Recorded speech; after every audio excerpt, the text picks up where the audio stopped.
everyone, and welcome to the 2025 Iowa Girls State Wrestling Tournament here in Coralville, Iowa, here on the Girls Union Digital Network, powered by Mid-American Energy Company. Blake Walker, Sydney Bolin with you here this morning for the third edition of the Iowa Girls State Wrestling Tournament. Time flies. It feels like we were just here for our first year. Now we're back for a third year. A little bit of change. There's still 448 wrestlers here this week, except we'll have 28 champions instead of 14 because now we have two classes, Sydney. That changes a couple things up because some people that would have made it a couple of years ago didn't make it this year. Competition got a little bit tougher. How would you say things rank out today? One thing that hasn't changed is definitely the atmosphere. These seats are definitely filling up nice and full, but I think it'll be definitely a lot different from last year, splitting those regions, and the talent is now spread, throughout the two regions, and that's going to definitely throw kind of a curveball in things. I know the different regions kind of looking at stats and hearing stories and stuff, there was a lot of kind of upsets and stuff just at, those regional tournaments for those girls to get here. So it'll be a fun and exciting time to see how this rolls with these girls. You are watching mats 1 through 4. That is what will be on our screen in our stream today. We'll talk about those when we get back. We'll step aside for just a very quick break and get you back for the start of the 2025 Iowa Girls State Wrestling Tournament. We'll be back. You're watching the Iowa Girls State Wrestling Tournament on the Girls Union Digital Network, powered by Mid-American Energy Company. If you grill it, he will come.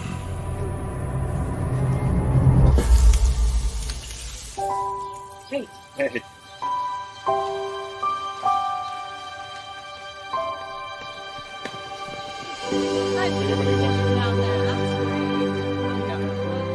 Is this heaven? Nope. It's fairway.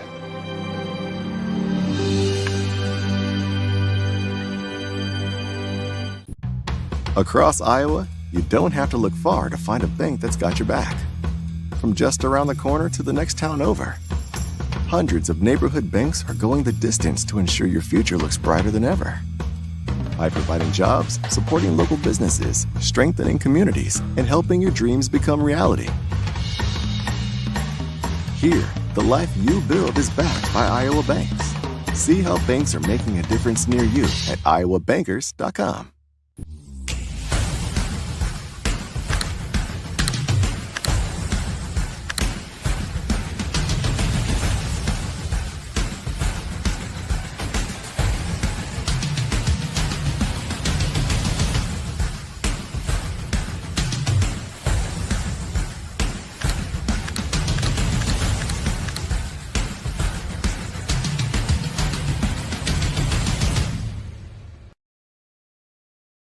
Hello, Iowa.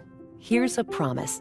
Wherever you are in this great state, University of Iowa Healthcare is here for you, even if you never walk through our doors. Educating. Great idea. Caring. Let's take a listen. Say on. Leading research. Sharing our expertise with all. That's great. Yeah, perfect. Thank you. Because we believe that UI Healthcare is here to make all of Iowa better.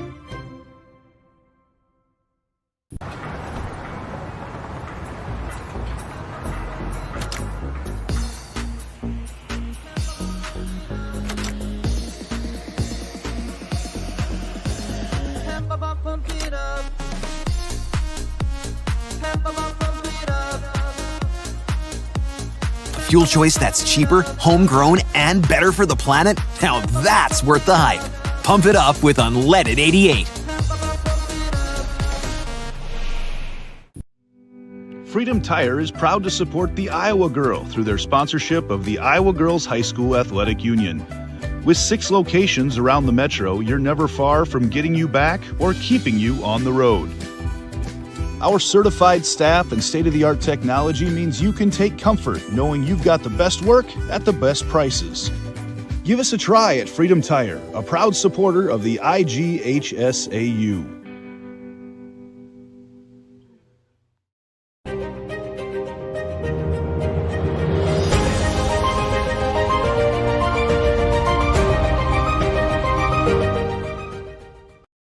Pumped up for the Ultimate Trivia Challenge, brought to you by Iowa Corn.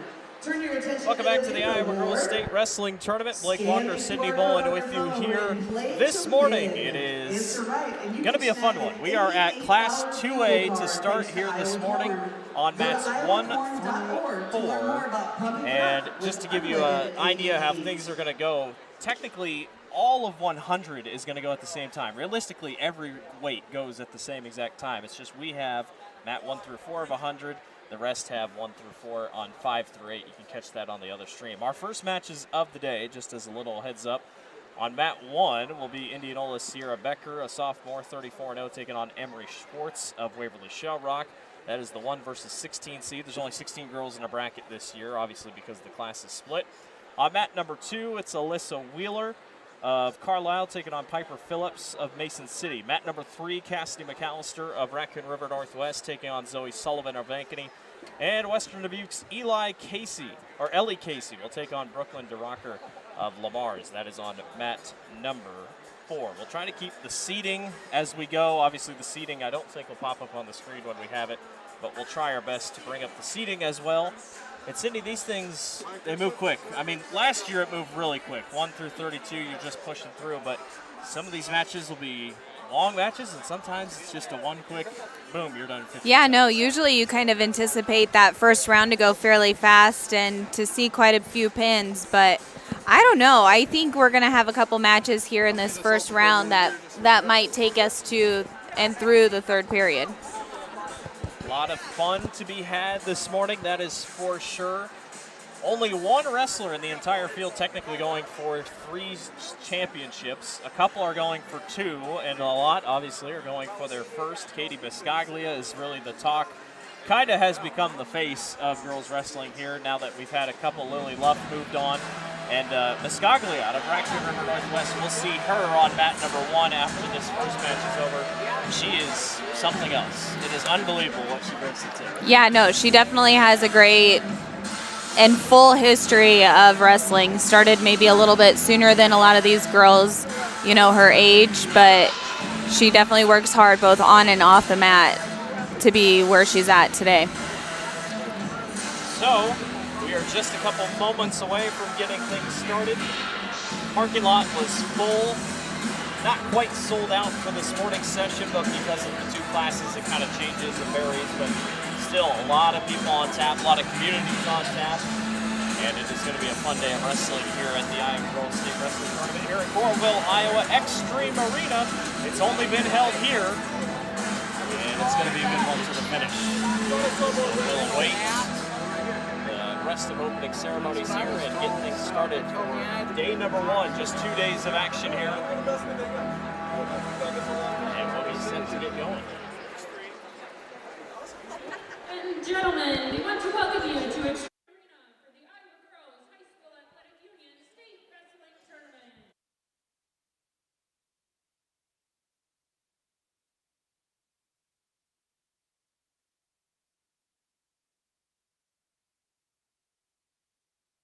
Rings located on both ends of the arena. Fans, at this time, we ask that you please join us and direct your attention to the flag as we honor America and those who protect our freedom with the playing of our national anthem.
Sierra Becker of Indianola, and Emily Schwartz of Waverly Showrock.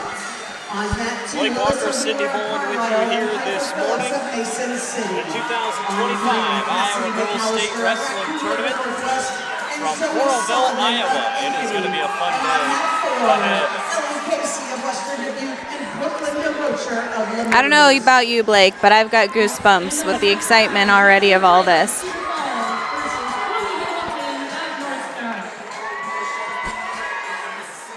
We'll see how everything turns out today. Here we go. The whistles are being blown. We are underway on a couple of mats. On mat number 4 here. This is Ellie Casey of Western Dubuque taking on Brooklyn DeRocker of Lamar's. On mat number 2, it's Alyssa Wheeler of Carlisle taking on Piper Phillips of Mason City.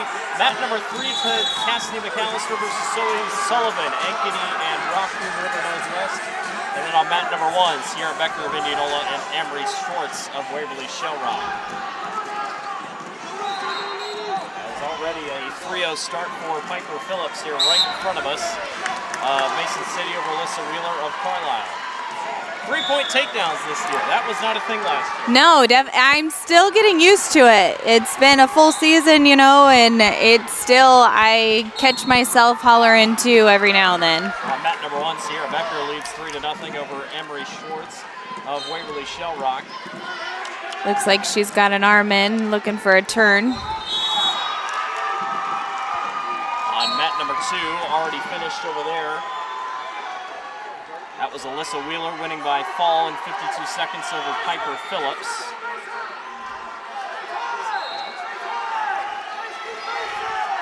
Things move quick here at the state tournament, that is for sure.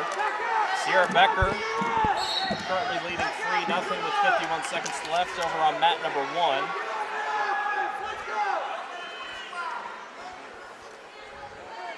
As they already move on to mat number 2.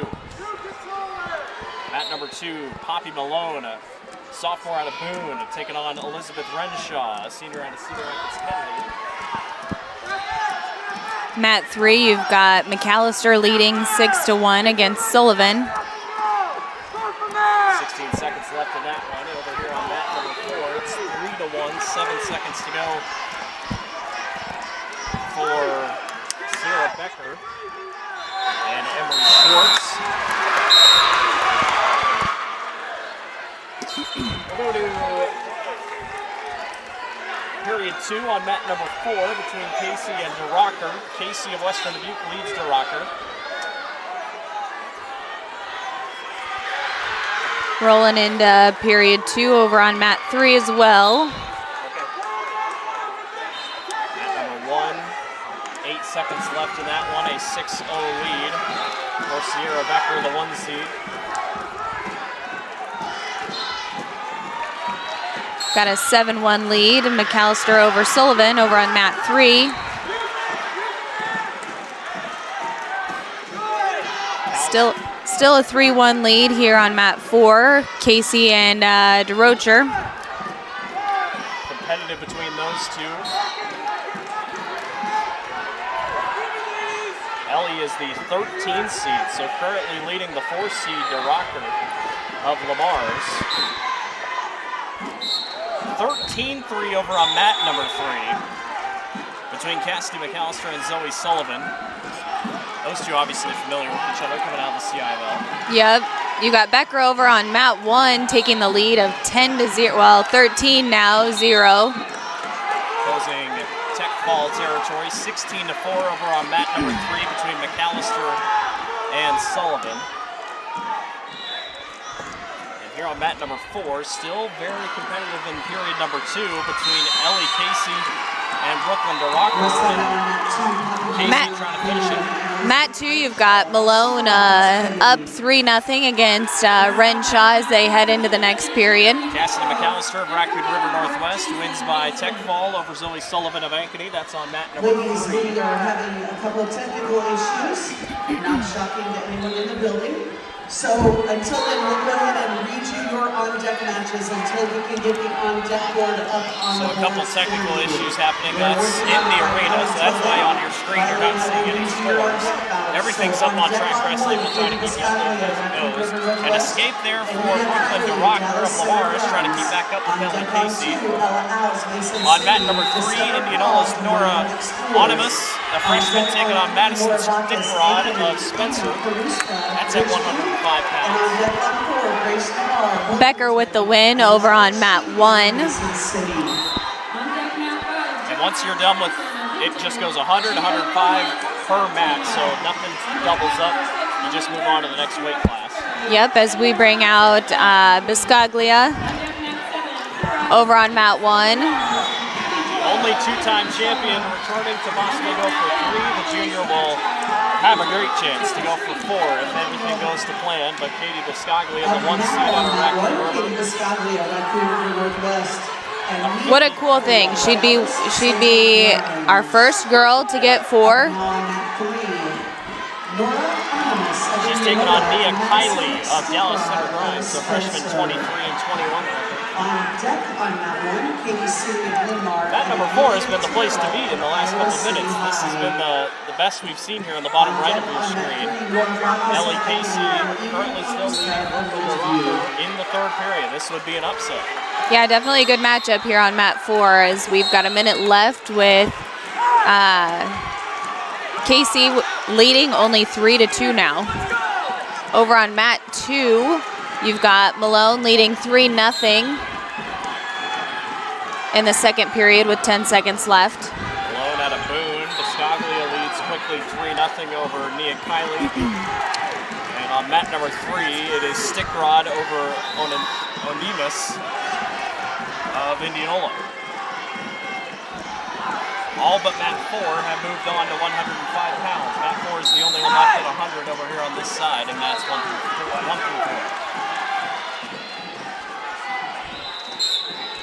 4. With a short 35 seconds left in this mat 4 match.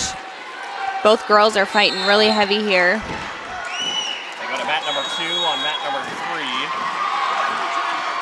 A lot of numbers. A lot of keeping up. Kate Biscaglia, I believe, just won by fall over against Nia Kiley. Mat 3 heads into the 2nd period with Stickrod over Onimus of Indianola. Mat number 4. 3-2 lead and is that a win for Ellie Casey? I believe it was. Yes, it was. Ellie Casey. The 13-seeded freshman takes down 4-seeded Rocker. That's a big one there. That was a good matchup. Mat 2 still battling it out with Malone leading only 3-0 in the 3rd period with about 30 seconds left. Mat 1 becomes Kate Siri of Linmar taking on Amelia Terrell of Iowa City High. That's at 110 pounds. Siri is the 1 seed, the Missouri Valley Conference champion. We'll get mat number 4 updated here in a second. Mat 3 still moving. Oh, mat 3 is finished. My apologies, with Indianola, Nora Onimus taking the win over there. Great. Mat number 4 is Burlington's Grace Navarre, the sophomore, taking on Leela Sheehan of Mason City. That's a 105-pound match here on mat number 4. That's on the bottom right of your screen. We've got Siri of Linmar looking for a fall over on mat 1. Mat 2 is about to come to a conclusion. Poppy Malone leads 3-0 over Elizabeth Renshaw. We'll see if she can hang on to that here. That's an 8 versus 9 matchup, so no surprise it goes to 3. It will end in a decision, and Poppy Malone of Boone defeats Elizabeth Renshaw 3-0 by decision. Kate Siri is up 7-0. Mat number 3 is now Nora Bacchus of Ankeny taking on Edom Faruska of Ridgeview. Ridgeview brought a couple wrestlers, I know that. Always a strong showing by the Raptors. Yes, no, that would be a cool mascot to have. Already Bacchus is looking good early over Faruska. Almost had her on her back. I don't know. Yep, she got a point, so 3-0 there. Mat number 1, Kate Siri, I believe, wins by fall.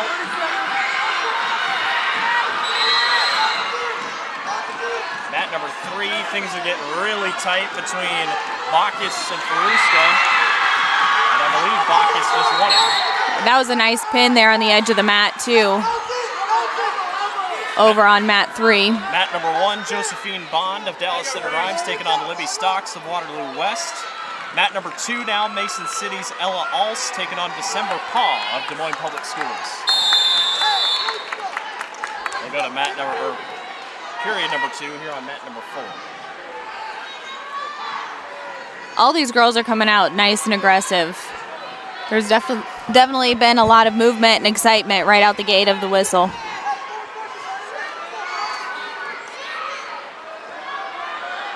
Mat number 2, still no score of Owls against Paw.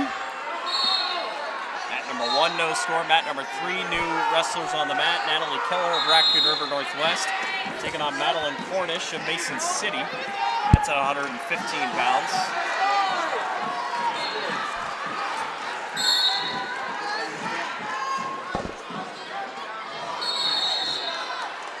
No scores across the entire mat here. Everybody's still knotted at 0-0. Lots of movement, though. These girls are definitely fighting to set something up. A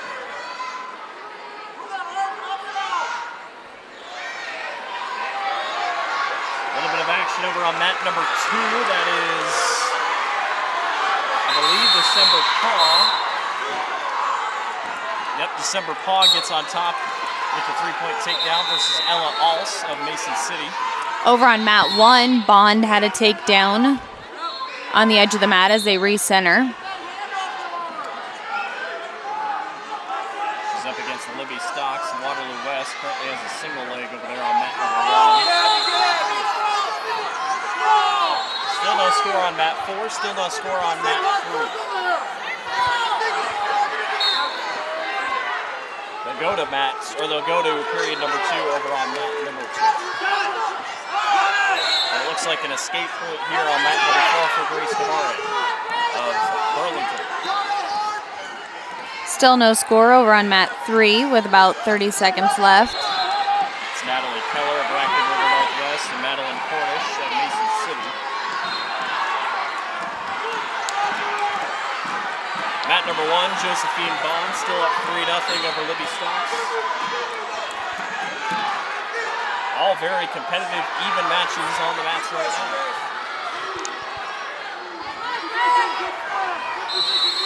Again, experiencing technical difficulties in the arena, not just us on the screen, but the board up above. So trying to get that solved here. Myself and Cindy going to try to keep everyone updated on what's going on the mats. Mat 3 goes into the second period, and that is Natalie Keller of Raccoon River and Madeline Cornish of Mason City again.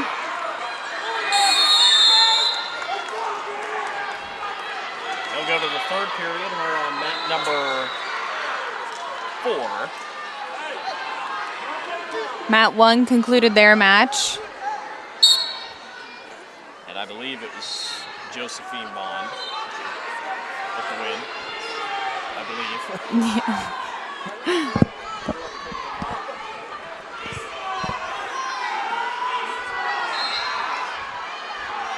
Yes, it was by decision.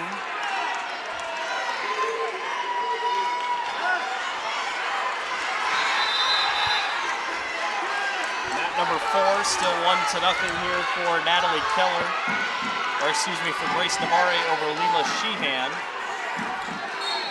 Mat 3, Keller had a nice takedown there to take Cornish down straight to her back to now lead 6-0. Mat number 1 is now Cedar Rapids Kennedy's Olivia Hollum taking on Cameron Anderson of Sioux City North.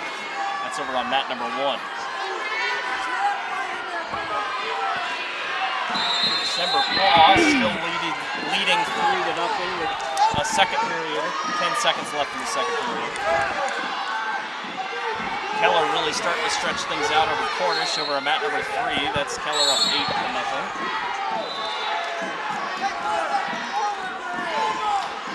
Boy, mat number 4 has been the place for good matches. Yeah, no doubt. 40 seconds left in this third period, and Grace Navarre still leads 1-0.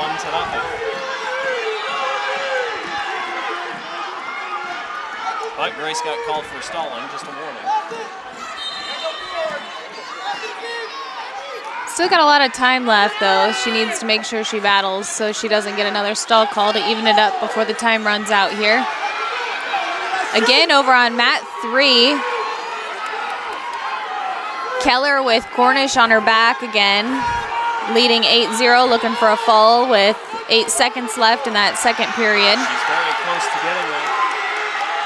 On mat number 4, it is a win for Grace Navarre of Burlington over Lita Sheehan of Mason City. The joy and the smile on these girls' face. How awesome.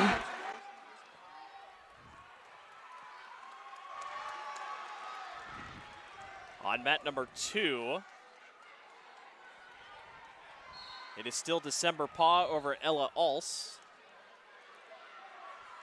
Keller extended her lead, 12-0. Olivia Holland currently on top of Cameron Anderson, 7-0. Natalie Keller still making good work of Madeline Cornish of Mason City over on mat number 3. And December Paw now leads 6-0 over Ella Alse. Hollum over on mat 1 with the fall over Anderson. Anderson of Sioux City North.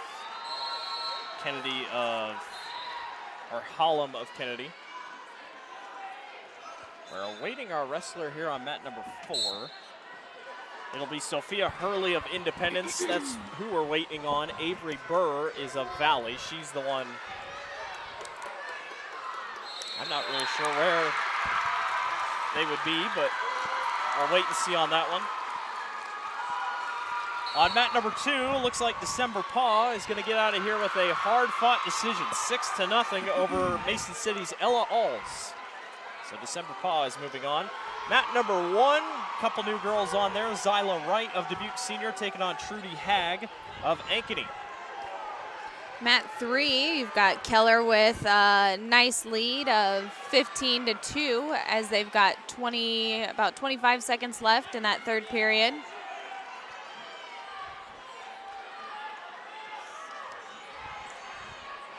Wright already on top of Hag over on mat number 1. 3-0 is that score.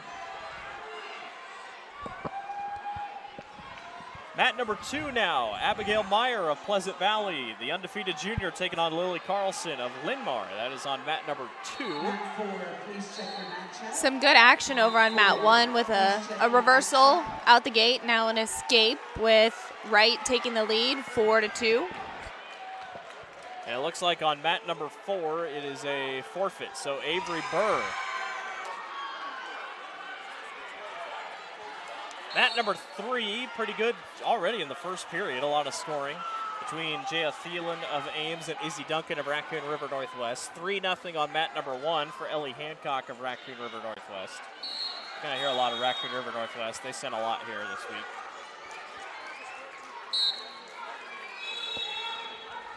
Mat number 2, currently in period number 2, a 7-0 lead for Allie Jelenik. Olsen's not letting her have it easy, though. She's battling hard for her to score those points.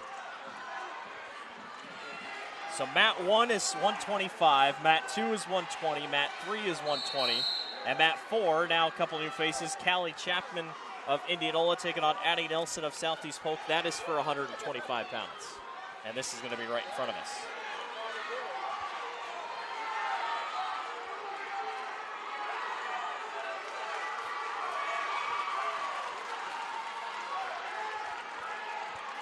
Second period, 136 to go in the third, or in the second period on mat 3. for Jaya Thielen and Izzy Duncan. That's a very competitive match. And 3 takedown over there on mat 3 for Izzy Duncan. Mat number 1 is going to the either second or third period. Second period with Ellie Hancock leading over Brianna Johnson.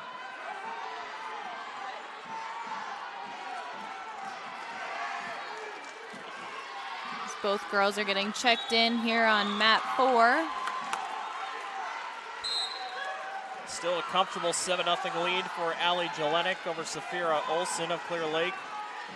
Jelenik of Lindmar over on mat number 2 in the third period. Mat 2, they're looking for a fall, and she gets it. That looks like Jelenik of Lindmar with the win over Olsen of Clear Lake at 120 pounds. Everybody else currently riding. Mat number 1, 7-0 for Hancock. Mat number 3 has been a battle between Duncan and Thielen, and mat number 4 is a lead for Addie Nelson, 3-0 over Callie Chapman of Indianola. Gonna have some new matches underway here soon. On mat 2. Mat number 3 is headed to a third period at 5-3. A lead for Izzy Duncan. Mat number 2 is Marion's Josie Logan, the sophomore, taking on Haley Wiskus of Dubuque Hempstead. That is about to take off on mat number 2. Nelson has Chapman here on her back here on mat 4 with about 40 seconds left in the period. And there's your pin and fall for Addie Nelson of Southeast Polk.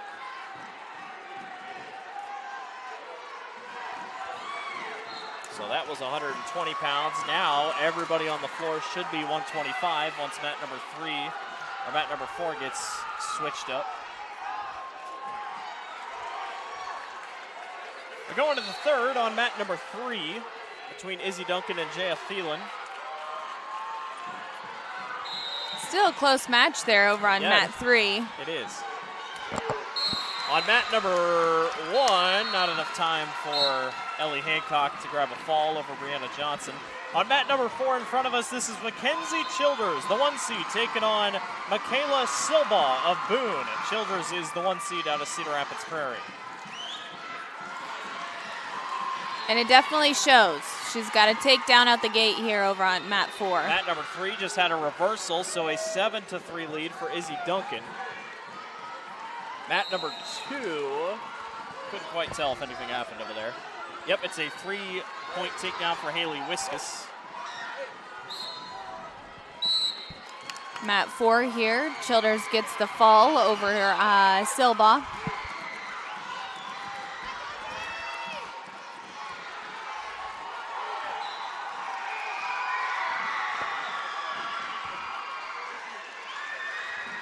Trying to keep up with everyone. Ellie Hancock currently leading 10-0 over on mat number 1. Mat number 2, Haley Wiskus up 3-1. Mat number 3 has been a barn burner, 7-3. Duncan leads over Thielen. You're counting back points there over on mat 3. And there's your fall. And they get the fall, yeah. Raccoon Rivers, Izzy Duncan over Jaya Thielen. Mat number 4, right in front of us, Clear Lake's Piper Lester, a junior, taking on Tatum Heberlin of Gilbert. Right in front of us on mat number 4, that's at 130 pounds and already a 3-point takedown for Lester.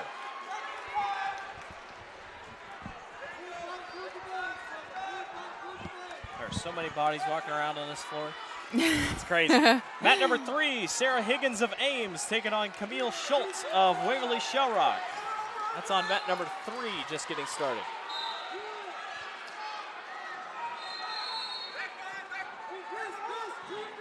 Mat number 2 got action quickly. Josie Logan up 8-3 over Haley Wiskus. So to kind of help out those at home, top left of your screen is mat 1, top right is mat 2. The bottom left is mat 3, bottom 4 is mat 4. kind of help you out at home when Sydney and I are saying the mat name. Piper Lester currently up 3-0. I don't know where I'm looking over here on mat number 4 over Heberlin. This 4-mat chasing thing is, it's fun, I'll figure but out eventually at 1, 2, 3, 4. I Yep. gotta figure out where I'm at.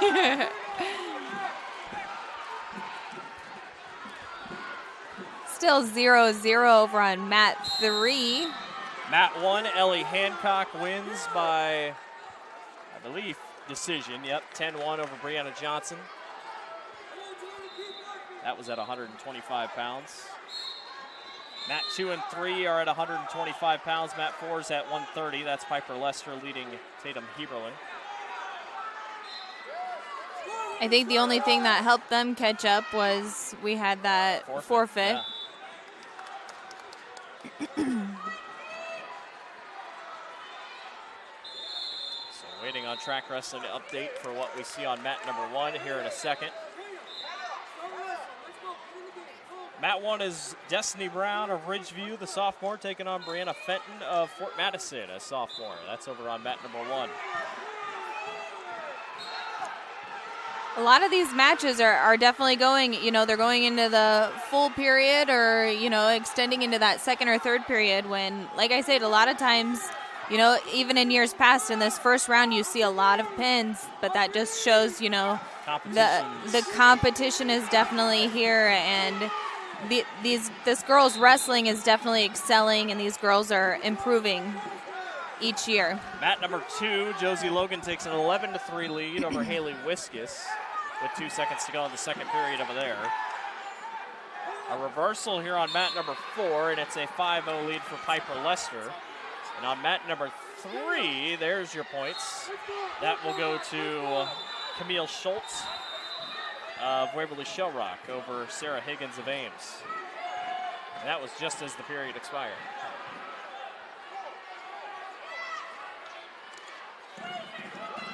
They're going to the third period over on mat number 4 between Leicester and Heberlin.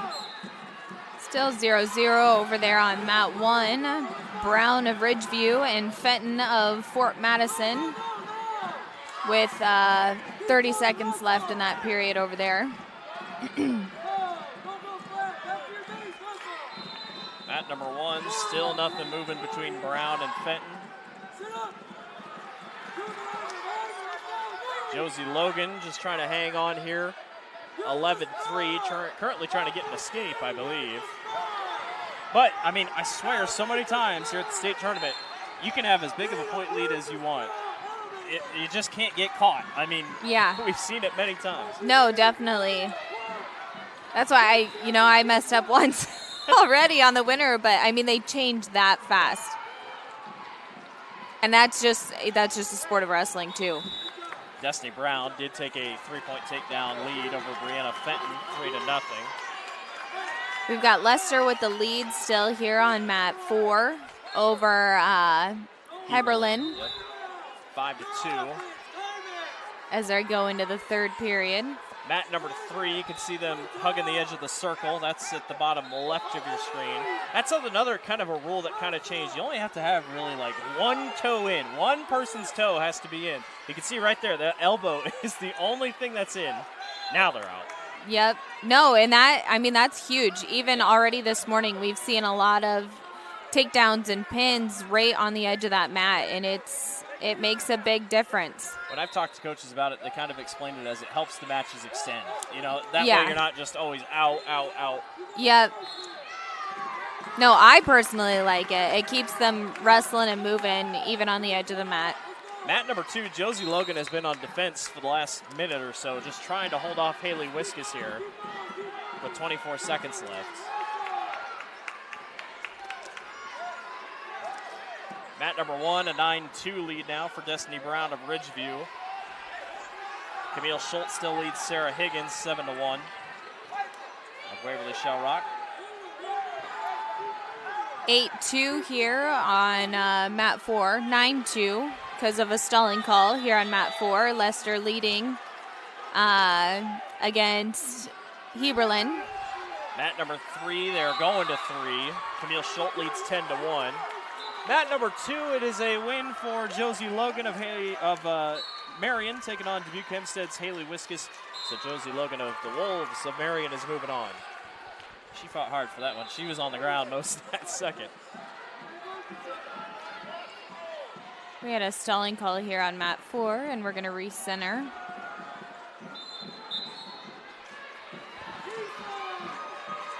Sometimes it's nice when the matches go a little long. We can catch our breath and figure out where we're at. Yes, definitely. Mat 1 between Brown and Fenton. That's at 125. Mat 2 is now going to be Abby Hufer of Hinton taking on Joby Conaway of Cedar Falls. That's on mat 2. That's at 130 pounds.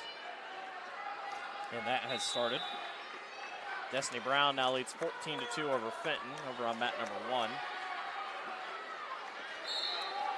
Quick movement here on mat 2 between Abby Cuffer of Hinton and Joby Conaway of Cedar Falls.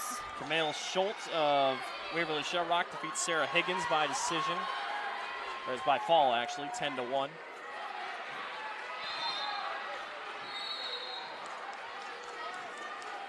I believe that was Lester here on mat 4 with the win. Yes. Lester was with the win. I was looking at 4. I was talking about 3. Camille Schultz is still going on mat number 3. Mat number 4 now is Mariah Benedict of Fort Dodge taking on Josephine Budierdi, the Dedry of Cedar Rapids Jefferson.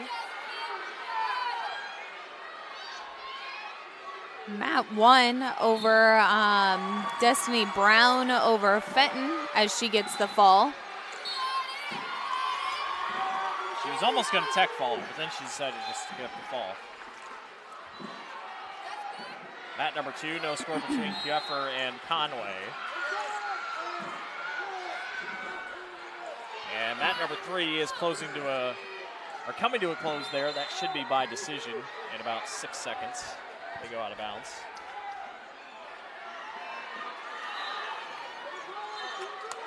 About to get mat number 1 updated for you on who's on mat number 1. Mat number 1 is Kylie Shoup of West Delaware, the senior, taking on Marilyn Roller, of Lamar's. That's on mat number 1. Mat number 3, it's a win for Camille Schultz over Sarah Higgins of Ames. Mat 2 as they enter into the second period, going zeros. That's Abby Cooper of Hinton taking on Joby Conway of Cedar Falls. Right in front of us, mat number 4. It's a 3-point takedown for Maria Benedict. A good strength by Wadedry to try to get back up.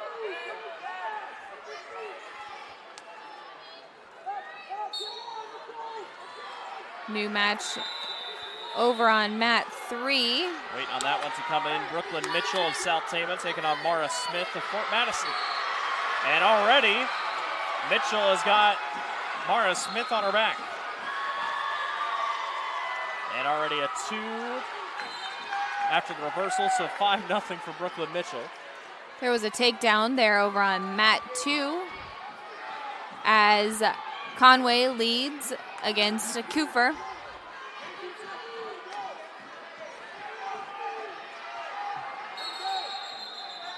Mat 1, Kylie Shoup of West Delaware leads 3-0, and I believe she got the fall, yes. Yeah, over Marilyn Roller of Lamar's.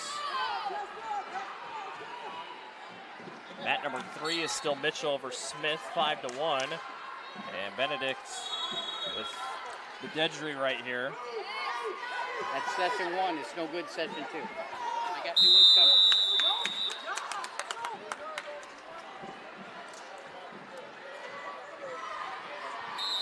Mat number 1 about to change hands. Mason City's Demaya Williams, a freshman, taking on Meredith Komp of Cedar Rapids Kennedy. Mat number 3 is getting interesting. Mara Smith has just gotten a 3-point takedown and is only trailing 5-4. Mat 4 goes into the second period here as Benedict leads 3-1.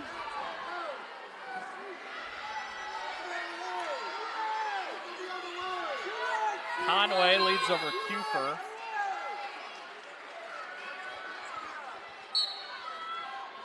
Got mat number 1 there, Demaya Williams of Mason City, Meredith Pomp of Cedar Rapids Kennedy. Mat 3 goes into the second period with a close score there of 5-4 with Mitchell in the lead. Mat 4, we get a potentially dangerous with Benedict leading over Badedri.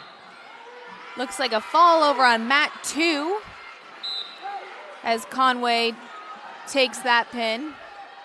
Or did they run? Oh, they ran out of time. Going into the third period, Conway will lead 6-0. She's taking on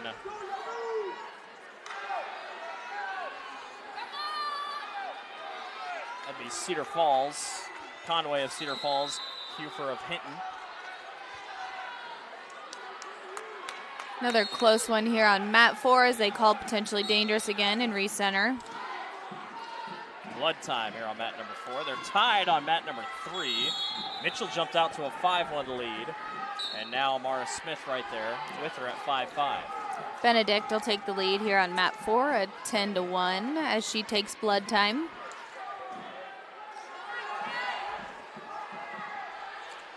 Yeah, so blood time on mat 2, blood time on mat 4. Mat number 1. Williams has Comp on her back. And there's a fall over there. And she was trailing. She was down 3-1 to start and sat up and said, all right, let's not mess around. She got that figured out. Mat number 4, it's 10-1 Benedict over Badedri. Mat number 3 really is the one we're looking at here. That's on the bottom left of your screen between Brooklyn Mitchell of South Tama and Mara Smith of Fort Madison. That is currently 5-5 still, 22 seconds to go in the second period. South Tama, the smallest populated, highest ranked school, if I say it that way. They're ranked 7th in the latest IA Wrestle rankings, and they're definitely the smallest team in that top 10. They're going to the third. It's tied at 5 apiece. Got blood time still over on mat 2. Mat number 1, Mari Mans of Lewis Central taking on Hannah Moser of Spencer at 145 pounds. Mat 4 is back in action as Benedict just let Burdoff up. Not sure what happened there. If she was maybe showing the refs she had some more blood as she takes some more blood time. Mat number 1, Mans quickly up 3-1 over Moser.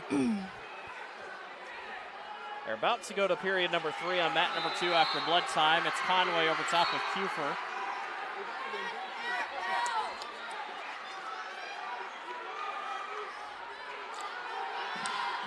Still got blood time here on mat number 4 for Benedict.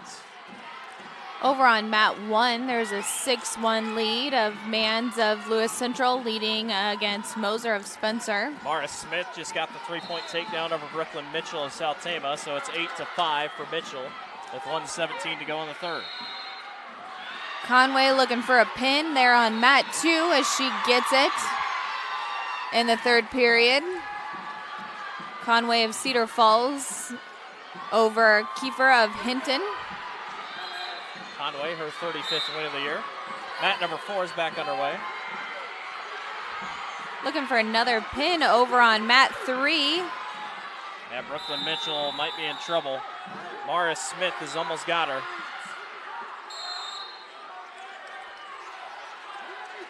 Not there yet. Still 40 seconds left. Mat number 1, Mari Mans leads over Moser 6-1.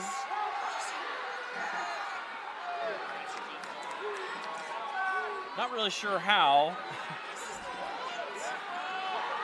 Mara Smith didn't get Mitchell there, but Mitchell's able to get it ahead, now 12-5. Mat number 2, new faces, Lainey Schreck of Cedar Falls taking on Claire Heineck of Prairie.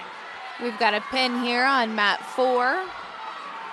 Benedict of Fort Dodge over... Nedry of Cedar Rapids Jefferson. Yep. Boy, quickly on mat number 3, Brooklyn Mitchell tried to turn it back, but I think she's too little too late. And it looks like Mara Smith of Fort Madison's going to hang on to defeat Brooklyn Mitchell of South Tama. Mari Mans wins over on mat number 1 by fall. We're going to bring in some new matches here, almost all the way around. Refresh you. I'll get you weights as well once everything updates here. On mat number 1 at 145 pounds, this is Fort Dodge Michaela Liska taking on Louisa Mead of Prairie. On mat number 2 at 135 pounds, it's Lainey Schreck of Cedar Falls taking on Claire Heineck of Prairie. Mat number 3 at 140 pounds, it's Hayden Bratland of Ankeny taking on Lindsay Trotter of Lewis Central. And on mat number 4, it's Lewis Central's Cassidy Fiala, now leading 3-0 over Elizabeth Thomas, a senior out of Pella. That's at 135 pounds. Quick takedown here by Fiala over Thomas on mat 4. Also, Mead currently leads over Liska, Fort Dodge, over on mat number 1. Bratland out of Ankeny leads over Trotter of Lewis Central over on mat 3 as they battle on the edge of the mat there. Mat number 4, Cassidy Fiala trying to go for the fall up against Elizabeth Thomas of Pella. Thomas doing a good job arcing that back.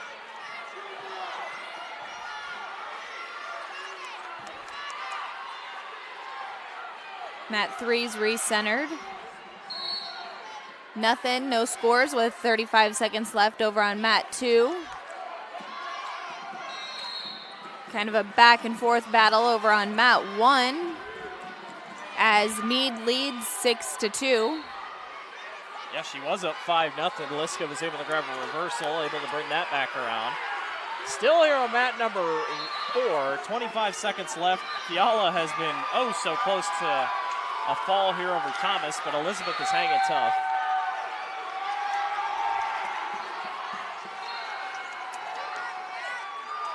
Mat number 3, Bratland still on top of Trotter, 3-0. Still no score over on mat 2 as they time out with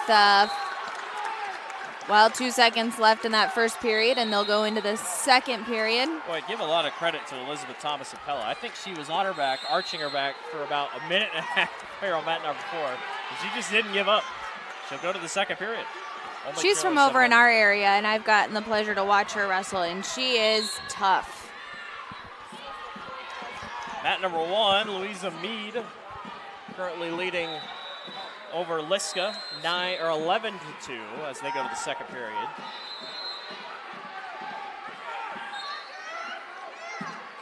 Three-point takedown right in front of us on mat number 4 for Fiala, now 10-0 over Thomas.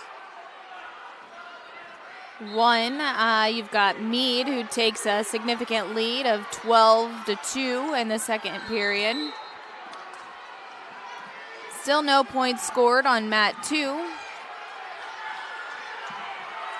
that one just got to the second period over there. That's between Schreck and Heineck, Cedar Falls and then Prairie. Mat number 3, 3-point takedown for Bratland. She leads 6-0. Fiala is close to a tech fall here on mat number 4.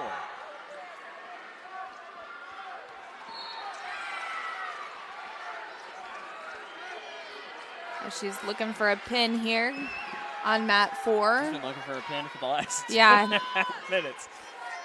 She might finally get one, but give credit where credit's due to Elizabeth Thomas. Looks like we've got a new match over on mat 1 as Mead had the win over Liska of Fort Dodge. At 2, we finally got a score. Claire Heineck leads 1-0 after her escape over Laney Schreck. Cassidy Fiala wins by fall over Elizabeth Thomas of Pella here on mat number 4. Mat 3 is Bratland leads 6-1 against Trotter. New match on mat number 1 at 155 pounds. Kaylin Jo Westerfield of Lewis Central taking on Haley Foster of Dubuque Senior. Mat 2, as they have about 15 seconds left in the second period. Still close match with Heineck only leading 1-0. Mat number 4, Kina Moffitt of Pleasant Valley taking on Shaylee Sutherland of Spencer, and Sutherland's off to a quick start, 5-0. There's quick movement over on Mat 3 as Bratland gets another takedown to lead 9-1 as they finish out that second period. Mat number 2 is going to period number 3 with a slim 1-0 lead for Claire Heineck of Cedar Rapids Prairie. Over on Mat 1, Westerfield takes the lead 3-0 against Forster of Dubuque Senior.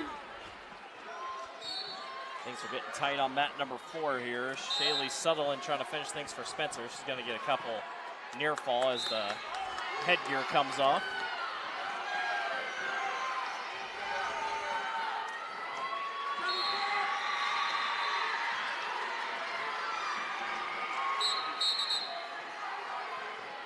Still 3-0 on mat number 1 between Joe Westerfield and Forster. And on mat number 3, it's now ballooned to 9-1 for Bratland over Trotter. About a minute and 20 seconds left on mat 2 with Heineck leading only 1 to Shrek. 1-0 in the first round. You don't get that a lot. I mean, that's about as tight as it gets here in the first round. A Sweet 16, if you will. There's a 3-point takedown for Bratland, now leading 13-1 over Trotter. Boy, Trotter's been around the globe, 34-26 record. It's a lot of matches. On mat number 4, it's a win by fall for Shaylee Sutherland of Spencer. Spencer always very well represented here at the Girls State Wrestling Tournament in the first couple of years. Got a new match coming up here on mat 4, as well as mat 1. Yep, mat 1 just finished.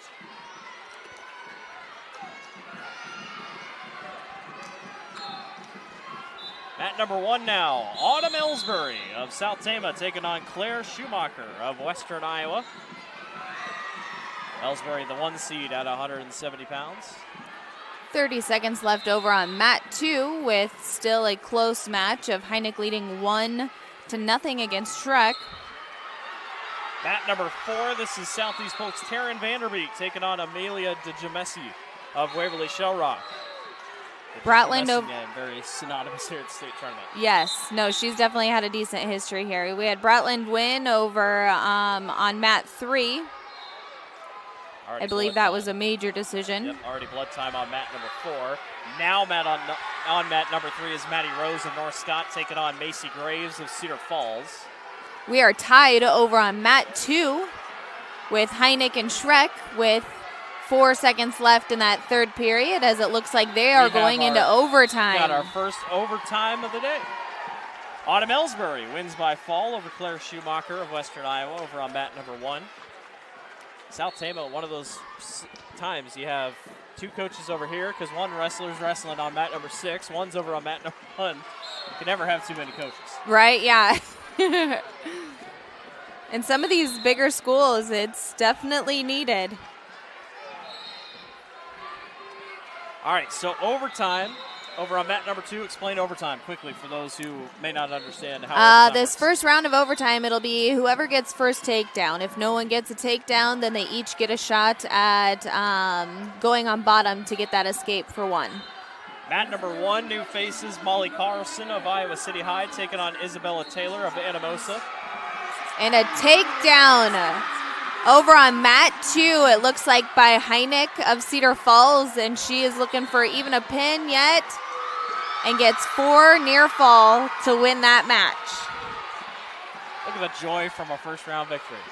Shrek of Cedar Falls, my apologies. Lainey Shrek of Cedar Falls with the win by fall in overtime.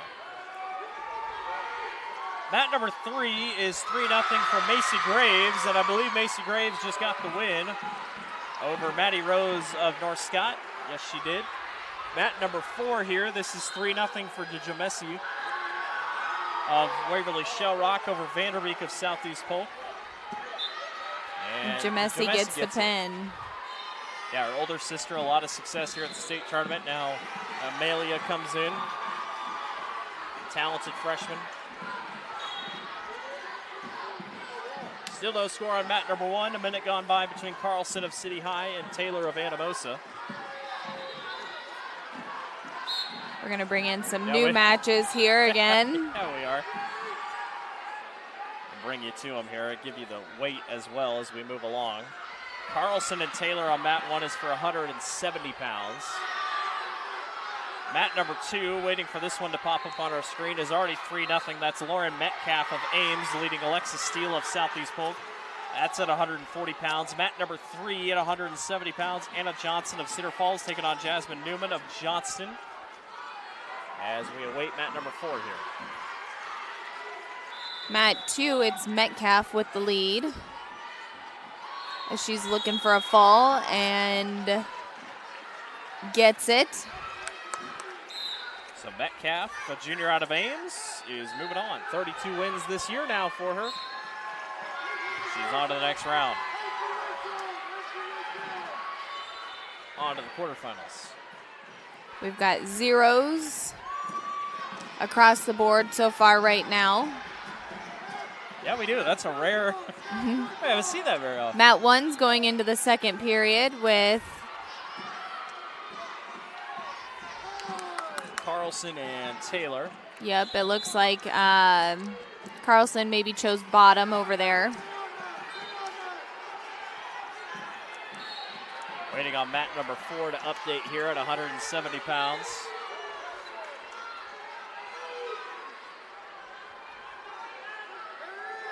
Still no scores all across the mat.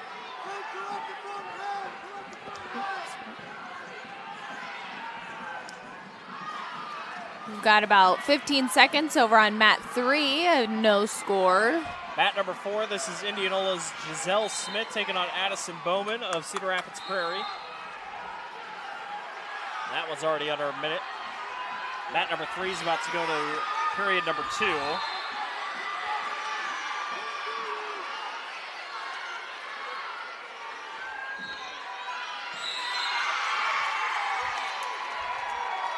Still no points scored across the board here. Pretty even. Yeah. Mat number 2, or mat number 3 is going to set number 2. Match period number 2, I should say. Mat 4's got about 15 seconds left of the first period and no score. Things are happening on mat number 1. It's a reversal for Isabella Taylor of Anamosa. And boy, she's close to a fall, I think, over Molly Carlson of Iowa City High. We're going to go into the second period here on mat 4. Mat number 2, I don't know if I ever updated it, but Bailey Schuster of Spencer taking on Peyton Van Dyke of Iowa City Liberty. It's a win over on mat number 1 for Isabella Taylor of Anamosa over Molly Carlson of Iowa City High. Business picked up on mat number 3. It is Anna Johnson over top of Jasmine Newman of Johnston. Still no score as they've got 5 seconds in that first period left over on mat 2. 2-point takedown in front of us, or a 2-point reversal for Giselle Smith of Indianola over Addison Bowman of Prairie. 2-point reversal. 2-point reversal. Is that what I said? I think you said takedown. 2-point takedown, yeah. 3-point takedown. Here's your takedown right in front of us on mat number 4 for Smith. She's going to get near fall points anyway. This one, mat number 4 is very slow to upload on track wrestling. Notice that. There's 2 near falls, so now 4-0 for Smith over Bowman. Mat 3, still a 3-2 lead, Johnson over Newman. Mat 2, an escape for, that would be, where am I looking at? That'd be for Preston Van Dyke, or Peyton Van Dyke. Mat 1, you've got Stutzman of Carlisle over Barasa of Sioux City East. Susanna Barassa of Sioux City East and Mallory Stutzman of Carlisle. And already a 3-0 lead for Stutzman. Mat 3 is going to wrestle out of bounds here. Mat 2 on their back currently. I believe that's Peyton Van Dyke, who just got a fall. Or excuse me, yeah, Peyton Van Dyke got underneath the fall. Bailey Schuster is the one that wins and moves on. It is amazing. We talked about it, but things change so quick. Yes. Again, Mat 3, we've got Newman in the lead now, 5-3, as they recenter with 3 seconds left of that second period. I believe they had a caution called there. So. Mat 4 will go here into the third period with Smith over Bowman leading 4-0. Stutzman still on top of Barassa of Sioux City East, 3-0. Mat 2 literally just started and it's 3-0. That's Delilah Subson of Ottumwa leading Kaylee Staples of Ankeny.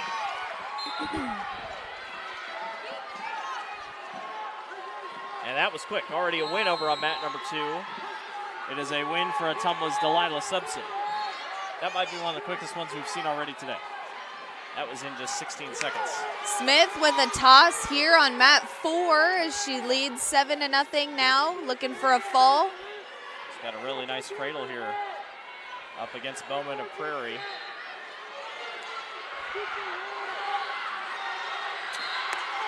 There it is. Giselle Smith of Indianola taking on Addison Bowman of Prairie. That's a win for Smith by fall.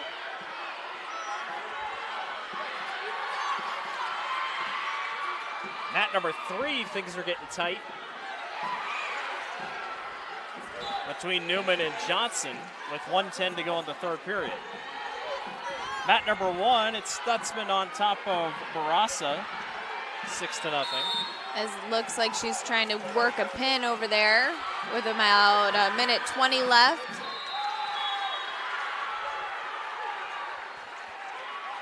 Mat number 2, this is Sage Zaladini of North Scott taking on Kinley Jimenez of South Tama. And Jimenez is already up to a 6-0 start. Looking for a pin. Looks like mat 1 got the fall over there. That would be Stutzman. Yep. Mat number 4, this is Kiara Rodriguez of Burlington taking on Aaliyah Phillips at 190 pounds. Mat 2 is already at 235 between Jimenez and Zeladini. Mat 3, Newman with a lead of 9-3 as they have 20 seconds left in that third period. Mat number 1 is now Cedar Rapids Kennedy's Ella Brown taking on Katie Schroeder of Lewis Central. That's at 235 pounds. And it looks like a win already. And it is for Ella Brown. Ella Brown wins by fall over Katie Schroeder. And I believe that is a win by fall as well for Kinley Jimenez of South Tama on mat number 2. Looks like Newman will take the win over on mat 3. That was a hard fought battle. It goes all the way to the end by decision 9-3. Yep. Mat 3s are slow and they're slugging behind just a little bit. We're moving. Everybody else is at 235 at least here around the other mats on 1 through 4. Shout out to our producer, Justin. He's working really hard. I see he's got our track wrestling stuff pulled up on the bottom left, so everybody's working hard trying to get everything fixed up behind the scenes.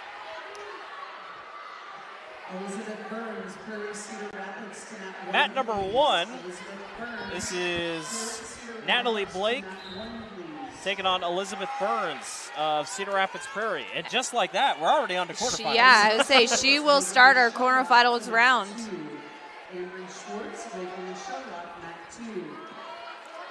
Emery Schwartz of Waverly Shell Rock taking on Piper Phillips of Mason City. That is a consolation round, so we'll try to keep up with what's consolation and what's quarterfinal. Or what's consolation, yeah, what is quarterfinal. I had it right. Front versus back side of bracket. Yeah. Mat 3, this is Serenity Dawkins of Cedar Rapids, Washington, currently trailing Briar Ludman of Cedar Falls 3-0 on mat number 3. Mat 2 looks like Amari Schwartz of Waverly Shell Rock takes on Piper Phillips of Mason City. As we go to our quarterfinals, take a look at our Sukup Fast Facts. Your 2014 champion, Kate Biscaglia of Raccoon River. We talked about her earlier. Obviously no longer at 100 pounds. So Sierra Becker, Kiera Ruiz, and Natalie Blake, who you'll see here in a second, are your top seeds. We'll check in on our Sukup Fast Facts as the day goes on. We've got some close matches here yet.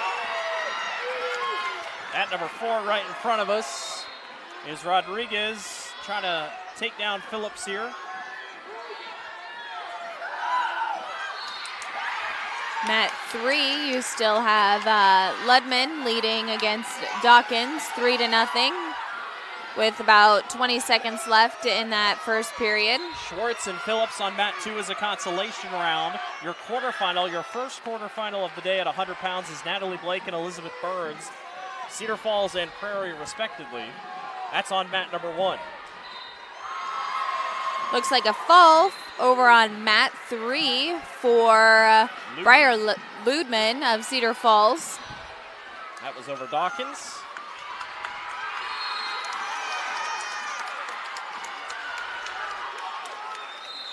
Mat number 1, top left corner. That's the important one. Natalie Blake already up top 3-0 over Elizabeth Burns. That's a 3 versus 6 matchup. Elizabeth's twin sister Marie is at 105 pounds. Natalie Blake, a Missouri Valley Conference champion this season, also crossed 100 wins this year. Mat number 4, Rodriguez still leads over Phillips 7-1. And it's a fall for Rodriguez over Phillips, over on mat number 4. Mat number 1, I believe it finishes in a fall. Natalie Blake is on to the semifinals at 100 pounds.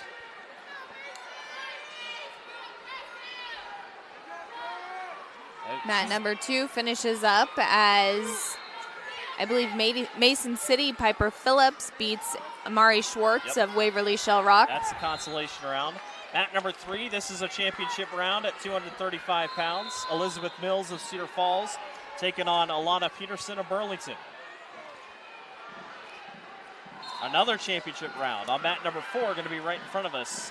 Anaya Smith of Mason City taking on Navia Gonzalez of Marshalltown. Mat 4 is a championship round. Mat 3 is a championship round. Mat 1, this is Ellie Johnson of Council Bluffs Abraham Lincoln taking on Danielia Salinas. That is a consolation round. And then on mat number 2, Zoe Sullivan taking on Brooklyn DeRocker of Lamar's. That is also a consolation round at 100 pounds.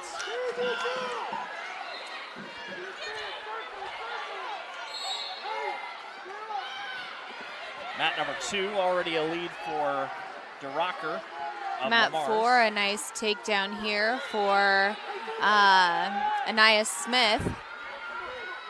She's up against Navia Gonzalez, a freshman, 13-14 record. Smith, 19-5.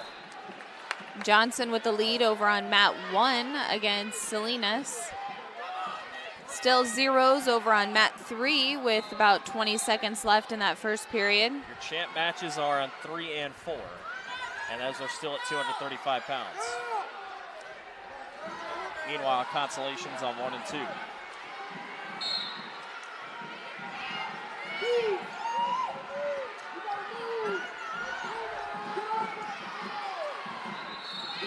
We've got a 5-0 lead over on mat 1. Johnson over Salinas with 20 seconds left on the clock. Mat 3 is going to period number 2. That's still tied between Peterson and Mills. That is a championship match in the first round still.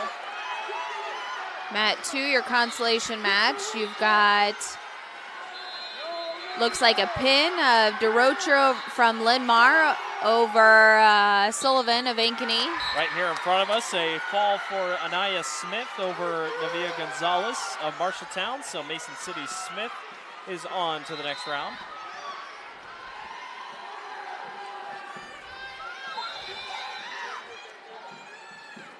So your only championship round currently happening on the floor is on mat number 3, which is on the bottom left-hand corner of your screen. Elizabeth Mills and Alana Peterson. Mills of Cedar Falls, 23 and 13. Peterson of Burlington, 20 and 4.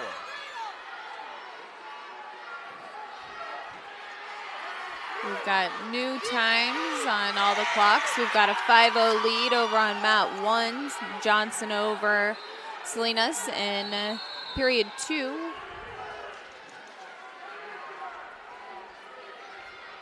Mat number 2, this is a quarterfinal. Kira Hesnius of Lamar is taking on JC Mason of Davenport.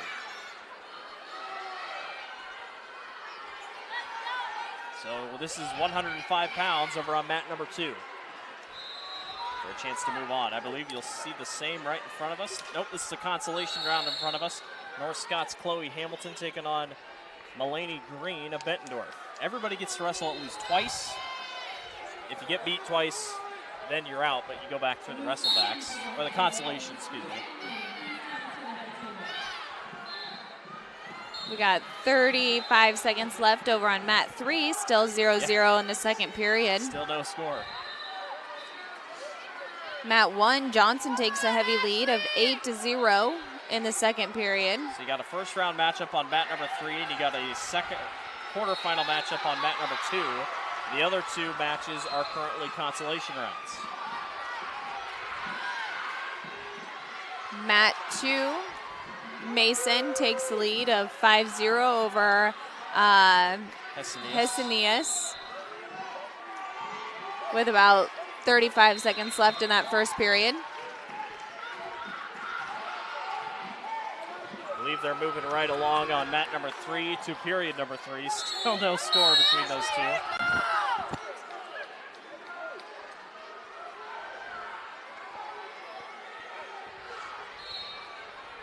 Johnson leads over Salinas 8-0. That's on mat number 1. Now 10-0. Mason currently leading over Hesnius on mat number 2. Hesnius did just get an escape as they re-center for period 2. Mason the 2 seed, Hesnius the 7 seed. Got zeros here on mat 4 with 35 seconds left on the clock.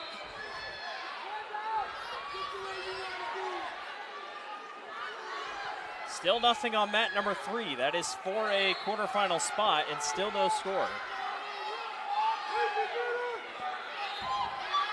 They're going to the third period on mat number 1 between Johnson and Salinas. Ellie Johnson leads 10-0 over Daniela Salinas. You can tell by the crowd that we definitely have some close, tight matches here. The crowd all the kind of helps me screaming. pay attention, but sometimes they're all the way across the arena, so yeah. you gotta kind of look around. But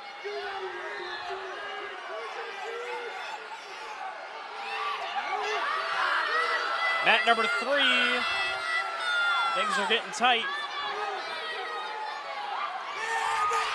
Mat number 2, JC Mason still on top, 5-1. Mat 3, it looks like they got a fall over there. And I believe it is Alana Peterson over Elizabeth Mills of Cedar Falls. Pulls off the pin in the third period. Mat number 1 now, Jocelyn Swanson taking on Marie Burns. That is a quarterfinal matchup. Swanson of Hinton, Burns of Cedar Rapids Prairie. Mat number 2, still a quarterfinal matchup. JC Mason 5-1 over Hesnius. And mat number 3 was, did we see the win for mat number 3? Yes. Okay. I called that. There I we don't go. remember. I was looking around. It was Peterson yes. got the fall over yes. on that one. Mat number 3, consolation round. Mia Kiley of Dallas Center Grimes taking on Elizabeth Renshaw of Cedar Rapids Kennedy. So your only quarterfinal matches are on mat 1 and mat 2. And mat 1 already, Jocelyn Swanson leads 3-0 over Burns. Your Sukup Fast Facts for 105 pounds. Layla Phillips was your champion last year for Mason City, obviously graduated. Katie Biscaglia, J.C. Mason, and Jocelyn Swanson. All you'll see probably on our side for some of the parts. All ones to watch as your top seeds. Those are your Sukup Fast Facts for 105 pounds.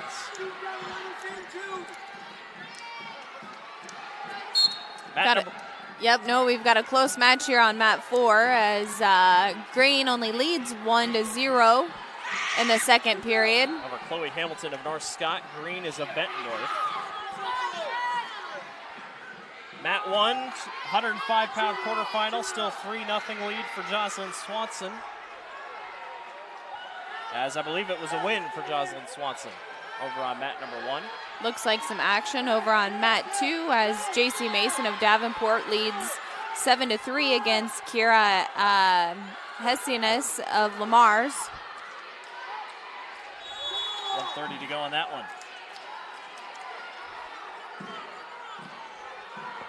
That's at 105 pounds. That is the only quarterfinal on the floor right now. Mats 3 and 4 are consolation rounds. Mat number 1, now home to another quarterfinal. Ashlyn Leslie of Nevada taking on Jordan Mason of Ottumwa. That's at 110 pounds. We've got zeros on the board over on mat 3 with 20 seconds left. Mat 2, it's now 7-5. Mason still leading of Davenport against Hessianes of Lamar's. Looks like we have a fall here on mat 4. Hamilton of North Scott over Green of Bettendorf. Quick action over on mat number 1. That's Leslie of Nevada, currently leading 3-0. Got a couple more near fall points, make it 7-0. Mat number 2 is still a quarterfinal for J.C. Mason. It's 7-6 now. Mason leads. Keep your attention on mat 2. That's the top right of your screen. 25 seconds to go in the third period.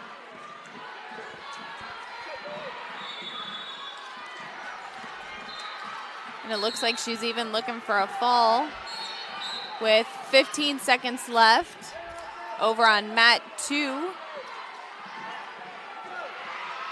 8 seconds left. This would be it for Hessianes. They stop it. There's going to be a couple near fall points. Time has expired, and I believe Kiera Hessianes has just defeated J.C. Davenport at 105 pounds.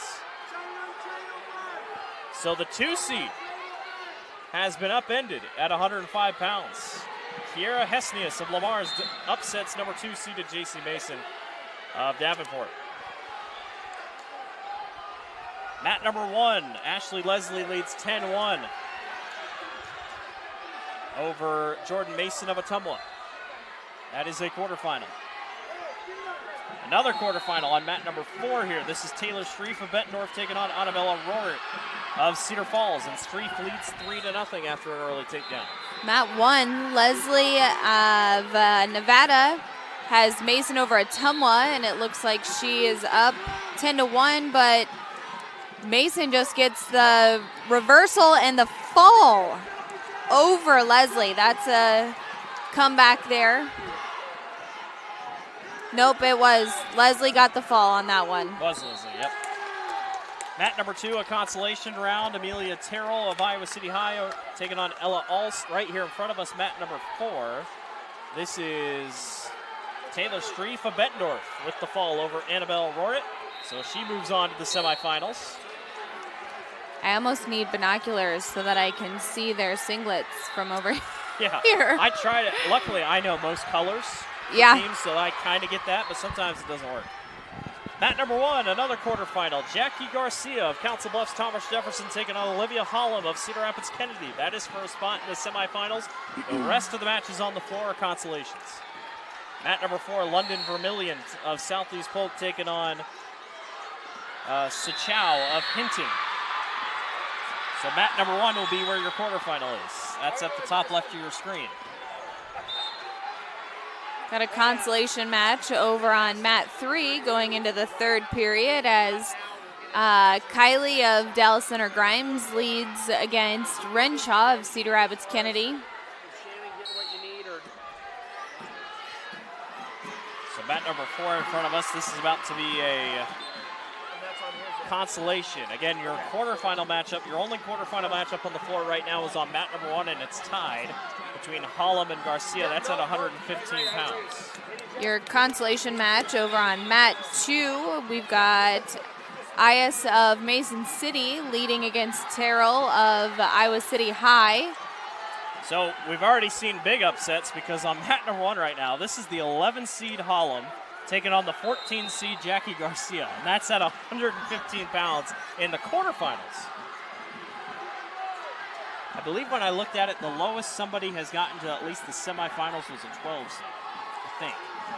So, not too bad. We're going to roll into the second period on mat 2. Hollum leads 3-0 there for Kennedy over Garcia of Jefferson. Mat 4 here, we've got Vermillion of Southeast Polk leading 3-0 against Shaw of Hinton. Mat 3, it looks like they're in the third period. It's Kylie over top of Renshaw. Ella Alse leads on mat 2 over Terrell, 7-0. Got a potentially dangerous over there on mat number 1, so they'll go center between Hollum and Garcia.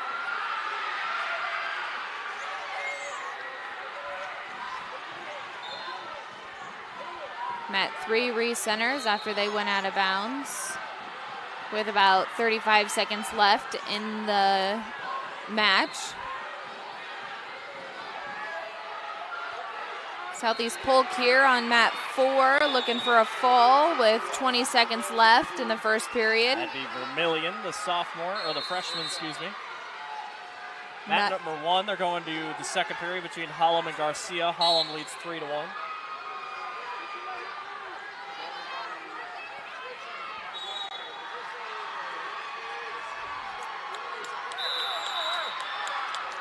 And on mat number 3, it looks like it's a 5-0 decision win for Kylie of Dallas Center Grimes.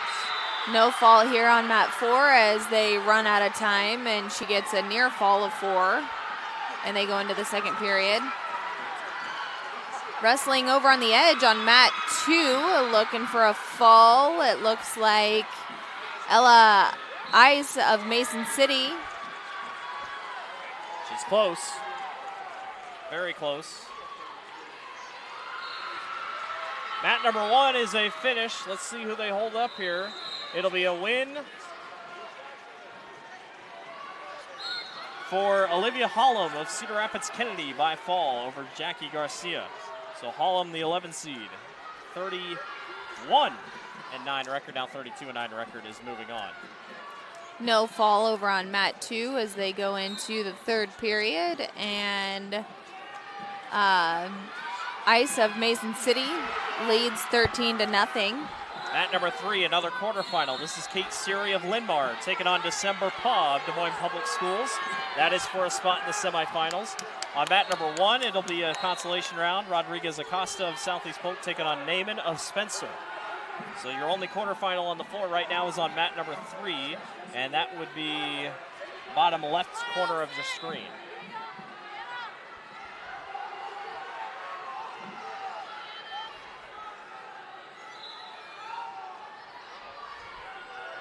As Vermillion still leads 10-0 here over Annalise of Hinton. Again, your only quarterfinal on mat number 3 between Siri and Paul. That's at 110 pounds. Mat number 1 with some action. You've got Rodriguez Acosta of Southeast Polk leading 3-1 against Riley Neiman of Spencer. Kate Siri over there on mat number 3, the Missouri Valley Conference champion, or Mississippi Valley Conference champion. Looks like Ella Ice of Mason City leads and takes the win over Amelia Terrell of Iowa City High. Still no action on our quarterfinal. They're trying on mat number 3. December Paw is giving Kate Siri all she's bargained for at 110 pounds. Still no score as they'll go to the second period. Another consolation coming up. to bat here on mat number 2. Eden Faruska of Ridgeview taking on Sophia Hurley of Independence. This should be a forfeit because Sophia Hurley forfeited the first round, obviously. So I assume mat 2 will have a... Yeah, they're waiting around over there, but Eden Faruska of Ridgeview should be moving on. That's always a hard one. Yeah. Hopefully something didn't happen during warm-ups or she didn't get sick before we started here today. Hopefully was able to make it here. Yeah. Now the ice conditions out. It was an icy travel for a lot of people who came here. Mat number 1, Jacqueline Rodriguez Acosta currently leads 12-3 over Riley Neiman. Mat 3 zeros with 35 seconds left, or a minute 35 seconds left as they go out of bounds and recenter. Mat 3, your quarterfinal round is not much. I mean, it's back and forth. No one's been able to get a real advantage between Siri and Pa. Pa, a regional champion, got seated in the, I believe, 11th spot. I'll have to check. 8th spot, so 1 versus 8 matchup. So mat 2 obviously ends in a forfeit. We'll wait for the next one to show up here. Mat number 4 is done as well. Mat 1, you've got Rodriguez Acosta with a significant lead of 12-3. Your 1 seed, Kate Siri, at 110 pounds, is currently trailing the 8 seed, December Pa, over on mat number 3. Mat number 4, this is a quarterfinal in front of us. Tegan Robertson of Ridgeview taking on Allie Jelenek of Lindmar. So a quarterfinal on mat 3 and mat 4. Also on mat 2 is a quarterfinal. Quendressa Selemani of Bettendorf taking on Trudy Hag of Ankeny. That's at 120 pounds. Boy, you could have a shocker on mat number 3 if December Pa can pull it off. Oh, yes. That would be... No, that definitely. would be big. And I mean, it's a possibility. You know, she's wrestling really tough. They're in the second period with about 30 seconds left, but a lot still yet can happen over in that match. Siri was able to get an escape. Mat number 2, still no score between Nessa Salmani and Trudy Hag. Salmani currently the number 3 seed with Hag the number 6 seed. Still no score in front of us between Jelenek of Lindmar and Robertson of Ridgeview. So all quarterfinals currently happening. We're waiting on what mat number 1 has in store for us.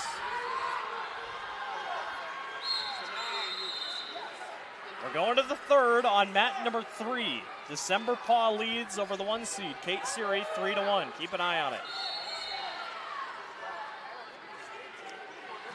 That would be big. Still no score on our other 2 mats here. 2 and 4. If mat 1 just getting underway as we wait for the names to pop up on our end. Mat 4 is a 120-pound match. Mat 3 is 110. All of them on the floor are quarterfinals. As mat number 1 is Izzy Duncan of Raccoon River Northwest taking on Avia Smith of Lewis Central. So all quarterfinals currently on the mat. December Pa on mat number 3. Look out. Siri was somehow able to turn it back the other way. Are they going to give her points for it? No control over there, it looks like, yet, with Pa trying to get a tilt in there.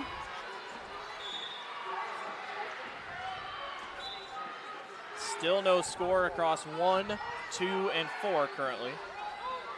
I swear they just darkened the lights on us. Maybe I'm crazy.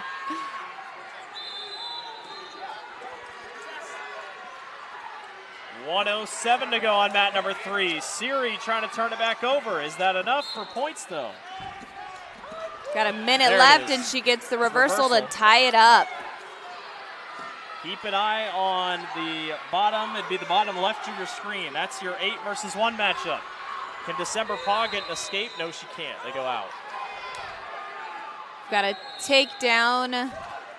We had a lot of points here. Yeah, we randomly got or an points. escape, yep. So on mat number 4, it's Jelenek of Lindmar leading Robertson 2-1. There's blood time on mat number 3 for Pa and Siri to breathe. Might be what Kate Siri needs. Mat number 1, Ava Smith of Lewis Central just took the lead over Izzy Duncan, 3-0. That's at 120 pounds.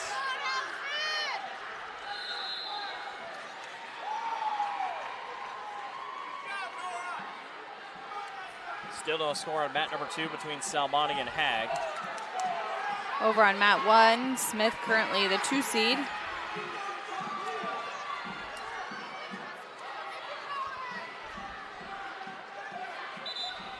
Now 4-2 here for, now it's flipped to Tegan Robertson. So Robertson was able to get a takedown. So she's flipped it on Jelenik. No points over on mat 2 with 15 seconds left in the second period. That is Nessa Selmani and Trudy Hag. It's a big spot here on mat 3 for Paw. She can get out of here with an escape and maybe take a 4-3 lead. And they're really, I mean, there's a lot of time, but there's not much time left with about, they readjusted the clock there, 49 seconds left in the third period. 4-0 on mat 1. Ava Smith takes the lead over Izzy Duncan, or has held Oh, and the it lead. looks like Paw maybe got, they haven't awarded the escape yet. She's looking for maybe a reversal. They're going to go out of bounds, and they are going to give her the escape. So with 36 seconds left, December Paw, the 8 seed, leads over top of Kate Siri, the 1 seed. That's on mat number 3, the bottom left-hand corner of your screen. The winner advances to the semifinals. Mat number 2 is going to set number 3. Keep an eye on mat 3. Mat 1, Smith with the lead of 4-0 against Izzy Duncan. 14 seconds left for Paw. Does Siri have anything left? Boy, this would be a stunner. 5 seconds left in mat number 3. And Siri's she's gonna not do gonna it. do it. December Paw upsets the 1 seed Kate Siri at 110 pounds. That's a big upset Holy there. Cow. What a match by December Paw. Job well done. Wow. Yeah, she hugs her coaches because I'm sure she knew that She match. might be the only, I'd have to look, but I don't know if there's many Des Moines Public School wrestlers here. What a match for December Paw. Mat number 4, 2 and 1 are all quarterfinals. We're about to get another quarterfinal on mat 3. That's Isabella Smith, the Pella, taking on Lauren Witt of Cedar Falls. We've got a 9-5 lead here. On mat number 2, it's a fall for Trudy Hag of Ankeny over Nessa Salmani of Bettendorf. That's another big upset as Selmani was the 3 seed. Mat number 1, they're going to the third. Smith leads over Duncan 7-0. Mat number 4 getting close to a fall here. And it is. Robinson was trailing 9-5 at one point and defeats Allie Jelenik of Linn-Mar by fall.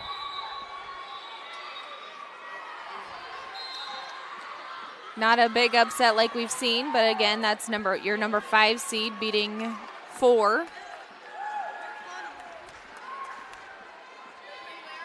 You wrestle so much in the span of 2 hours, and then just like that, you're done. And Yeah, you get prepared for tomorrow.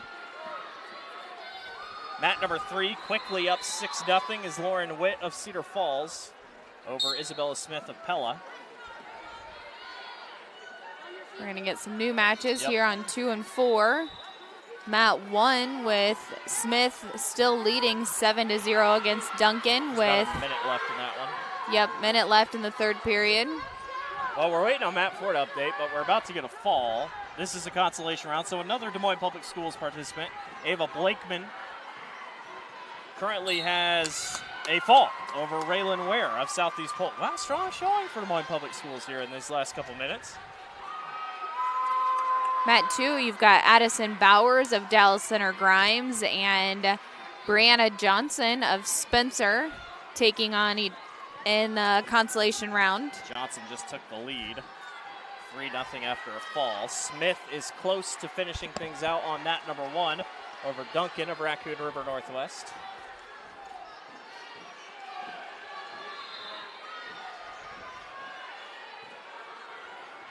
for mat number 4 to update as well.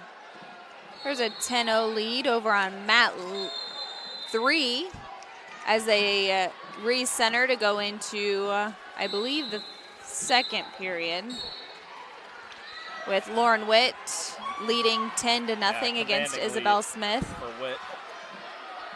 Mat number 4, consolation round. Haley Wiskus of Dubuque, Kensingstead taking on Sarah Higgins of Ames. So your quarterfinals are on mat 3 and mat 1. And both, mat 1 was just finished. Ava Smith wins by decision, so she's moving on to the semifinals for Lewis Central. So mat 3 is your only quarterfinal as of right now. And Lauren Witt with another takedown. Or excuse me, a reverse, 12-0.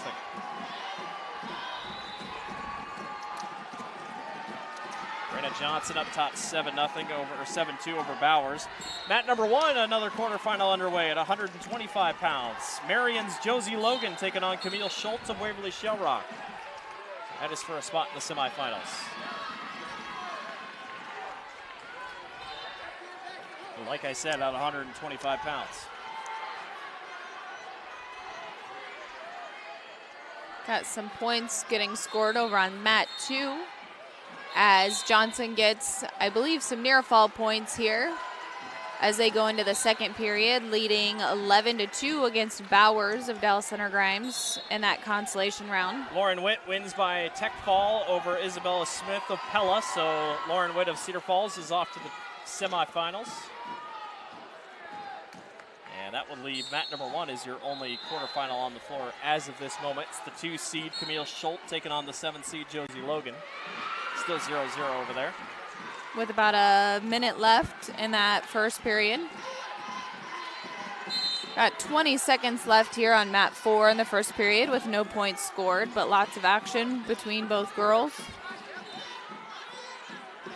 Mat number 3 is about to rotate here. We'll wait and get that as we get it across the board on track wrestling. It is a quarterfinal. Emerson Gregg of Lewis Central taking on Ellie Hancock of Raccoon River Northwest. Gregg is the 1 seed for Lewis Central at 125 pounds. Mat 2, it's 13-4 now with Johnson on top. Close to getting a fall. With about a minute left in that second period. And she gets it. Got Brianna Johnson of Spencer with the fall over Addison Bowers, Dallas Center Grimes. That's in the consolation round, so she'll move on in the consolations. Mat 1, Schultz takes the lead of 3-0 against Logan. And just 1. Camille Schultz wins by fall over Logan. On mat number 1, she's off to the semifinals. Mat number 3, hard to see it from our vantage point, but it looks like near fall points coming to Emerson Gregg. Looks like she's got a nice cradle set up on the edge of the mat there as she is going to get some near fall points at least.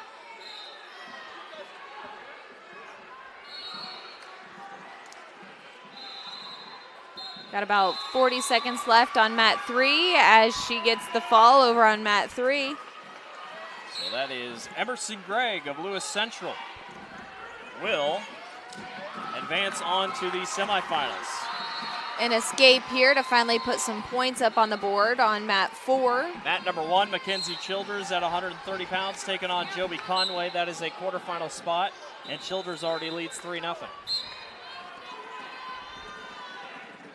Mat number 2, consolation round. Brianna Fenton of Fort Madison taking on Chloe Adamson of Linmar. And mat 4, like you said, there hadn't been a lot of scoring. Now 1-0 for Wiskus over Higgins. Mat 3, consolation round. Marilyn Roller of Lamar is taking on Callie Gibbons of Mason City. So all consolations except mat 1, which just finished, and it is a win for Mackenzie Childers by fall. Boy, she is dominant, now 47-0 on the season. Looking at a fall over on mat 2, and she gets it. Looks like it is, I believe that would be Fenton, yep, of Fort Madison over Chloe Adamson of Linmar.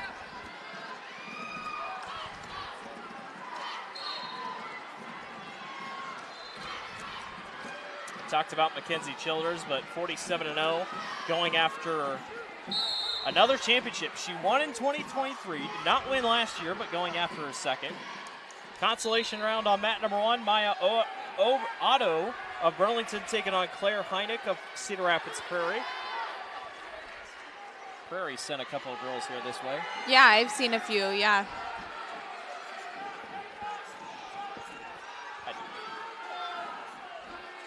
Got 0 on the board for consolation round over on mat 3 with 1:20 left. Mat 2, consolation round. You've got Tatum Heberlin of Gilbert leading over Steffens, Norscott, 3-0. I want to take a quick second here, throw in one of our sponsors here this weekend here at the Iowa Girls State Wrestling Tournament.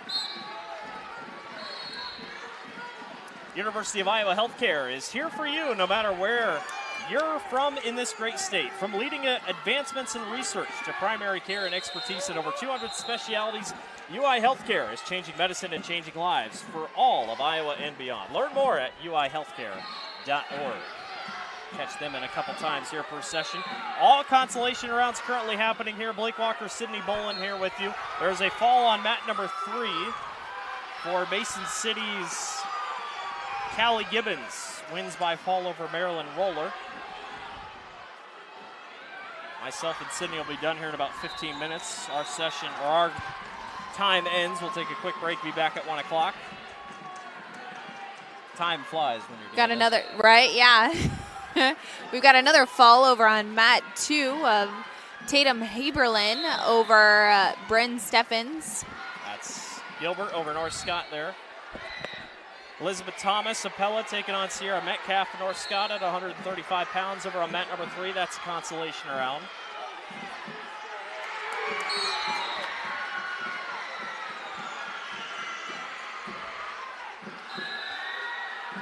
I believe mat number 2 here might be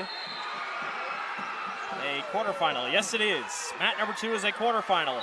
Hayden Bratlin of Ankeny taking on Demaya Williams of Mason City. So that is the top right of your screen. Watch that one for the winner heads off to the semifinals tomorrow. Got a tight match here on mat 4 for the consolation round with Wiskus leading 2-0 against Higgins with about 10 seconds left. Wiskus just trying to play defense right now, 2-0 with 8 seconds left.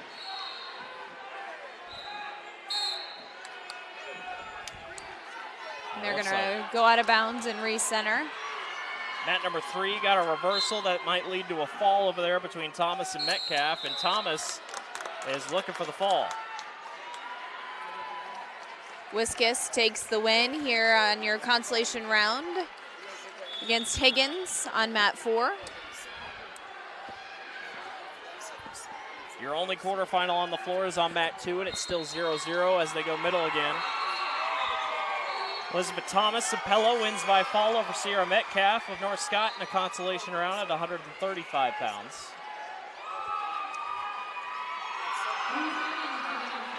Mat 1 fighting on the edge there. It's a consolation round. You've got Heineck with the lead of 5-0 against Odo.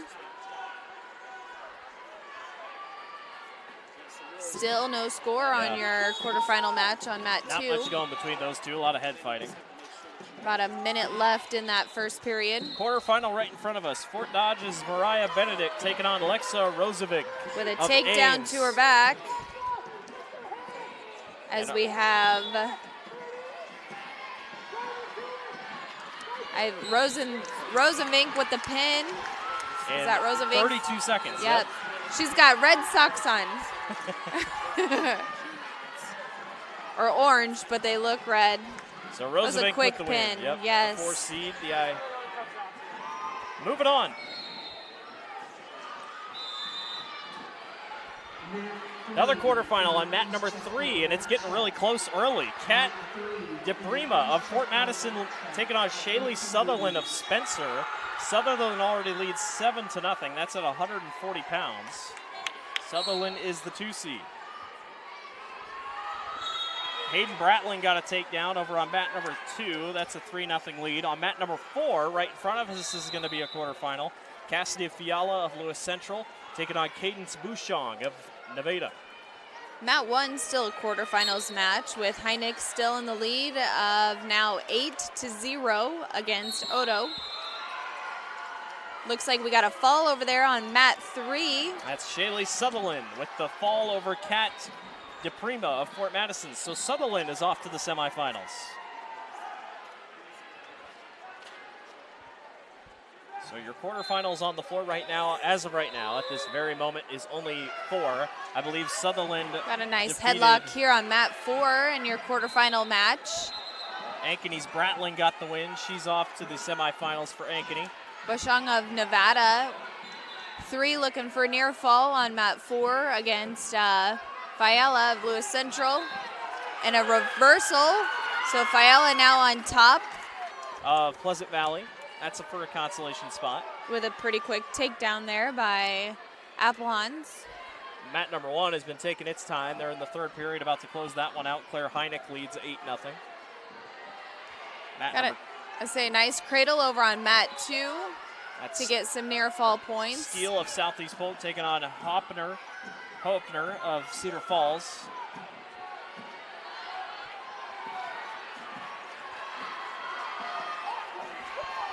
Mat 4 right in front of us. That is the only quarterfinal currently happening.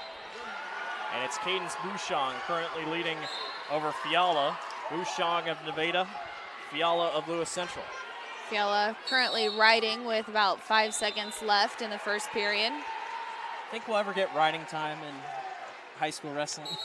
You know, I don't see that one happening for Feels some like reason. one of those that might just stay in college. Yep.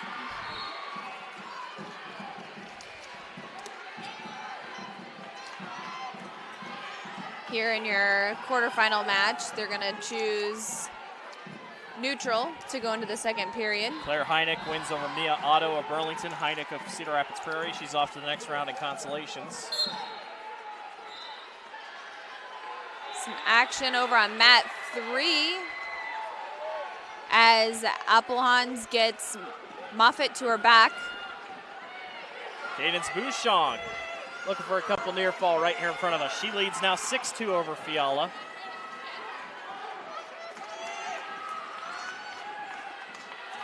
Cadence had that same exact look in the last round.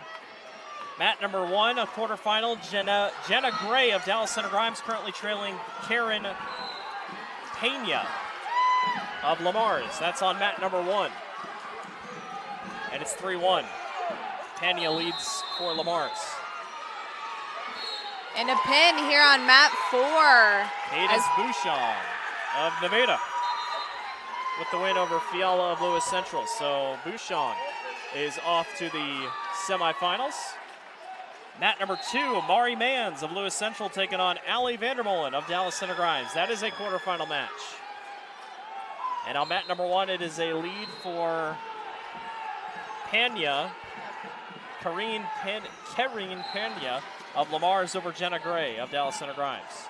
Mat 3, it looks like we've got some injury or blood time going on over there, but you've got Addison Applehouse leading 7-0 against Kenya Moffitt. And that is a consolation round. Mat number 4 in front of us, a quarterfinal round. Michaela Liska of Fort Dodge taking on Skylar Slade, the junior out of Southeast Polk, at 145 pounds. Skylar, the 2023 state champion. 145 is a great class because you have 2 state champions in it. Skylar Slade, the 2 seed, was 2023 state champion, and Mari Mans, the 1 seed, was last year's state champion. So you don't see that very often. Slade's already up to a 3-0 start.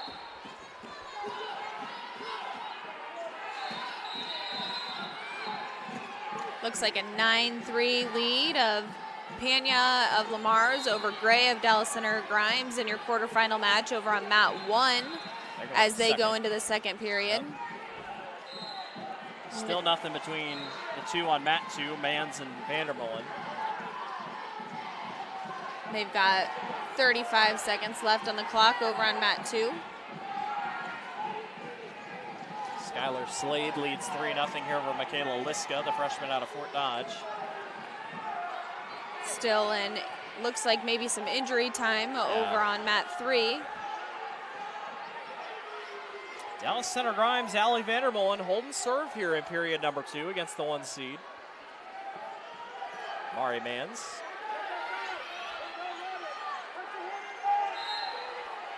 Mat number 1 still Karine Pania of Lamar's leading Jenna Gray of Dallas Center Grimes. 9-3. They're finally back wrestling on mat number 3. That's a consolation match. The rest are quarterfinals. Looks like we've got a 1-point score over on mat 2. I'm not sure if maybe that was a penalty point of some sort with 5. Are they going to change a clock? That'd be Mari Mans. Looks like maybe they're in the second period with the second left. Oh, second left, but I guess Mans got a.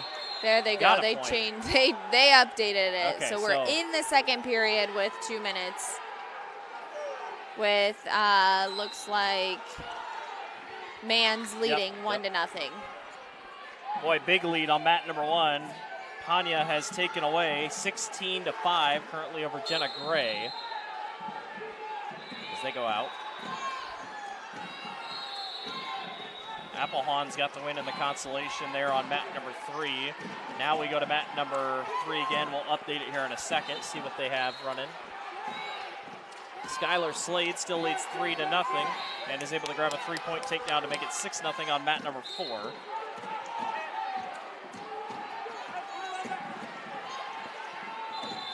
Mans leads now 6-0 over top of Gray of Dallas Center Grimes. Consolation round on mat number 3. That's Maddie Rose of North Scott taking on Alexis Heflin of Clear Lake at 145.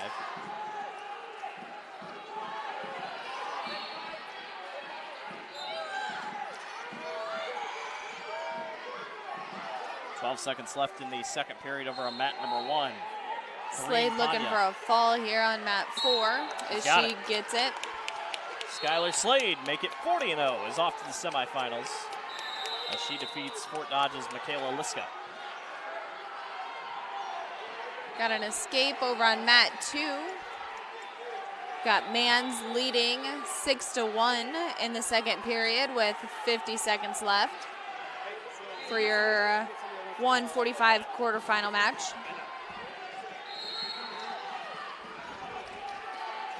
Off to third on mat 1.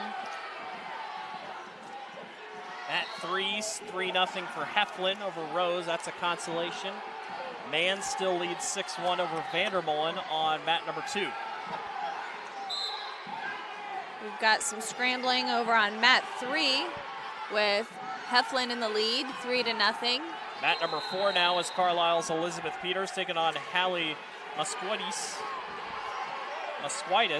of Hinton. That's a consolation round.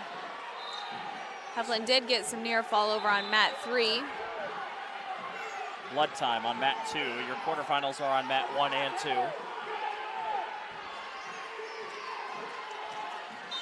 Karine Pania has not been able to put away Jenna Gray of Dallas Center Grimes.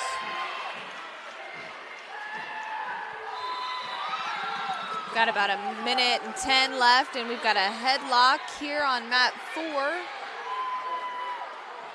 with a minute and 10 seconds left. It's Peters of Carlisle trying to finish things.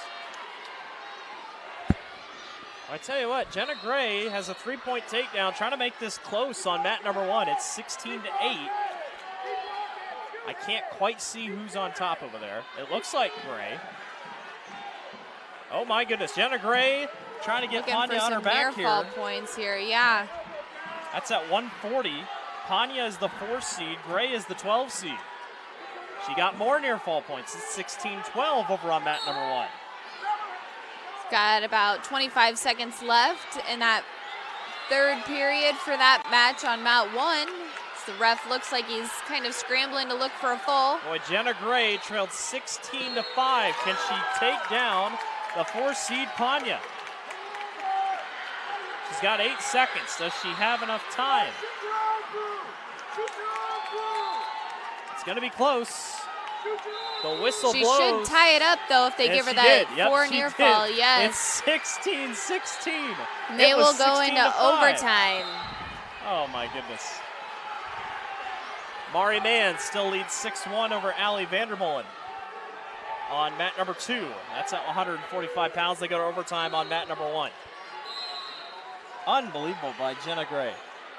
No, that was one heck of a comeback in the last minute of that third period there. How much stamina do you got left, though? Right? So, again, in this overtime, that first takedown wins it for your 140-pound quarterfinal match on mat 1. The 12 seed Jenna Gray with a comeback, trying to finish it off and move on to the semifinals. On mat 4, Peters leads 11-0 over Halley from Hinton. Mari Mann's kind of going the distance here on mat number 2, but still holds a steady 6-1 lead. There's your takedown and there's your win. Boy, a survival for Corrine Pagna of Lamar's, and give all the credit in the world to Jenna Gray, who gave it her all. But Pagna pulls it out. Mat 3 is going to go into the third period with Heffen leading 6-0 against Rose. We'll do one more. We'll finish up here on mat 2, and then Sydney and I will jump out and we'll bring our next broadcasters in.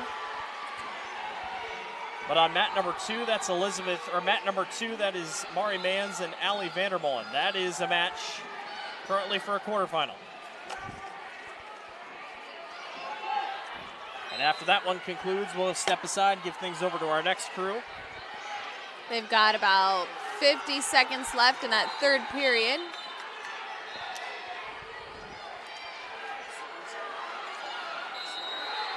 47 seconds left there. It's the only quarterfinal happening. Now another quarterfinal about to take place on mat number 4. This is South Tama's Autumn Ellsbury taking on Jasmine Newman of Johnston. That's a 1 seed versus an 8 seed. Mari Mann's looking to just ride things out over on mat number 2. And she had gotten another takedown with 25 seconds left, now leading 9-1.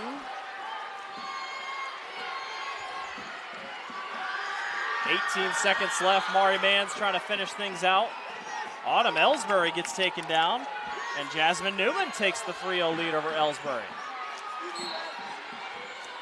Ellsbury is the 1 seed. Over on mat number 2, your defending state champion, Mari Mann's, is off to the next round. She wins by decision, 9-1. And that will do it for Sydney and I. We're going to step aside for an hour. We'll be back in an hour to keep going. But what a fun first couple hours. We'll step aside for a quick second on our end, and we'll toss it over to our next broadcasters.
Welcome back here to mats 1 through 4 here at the IGHSAU Girls State Wrestling Tournament.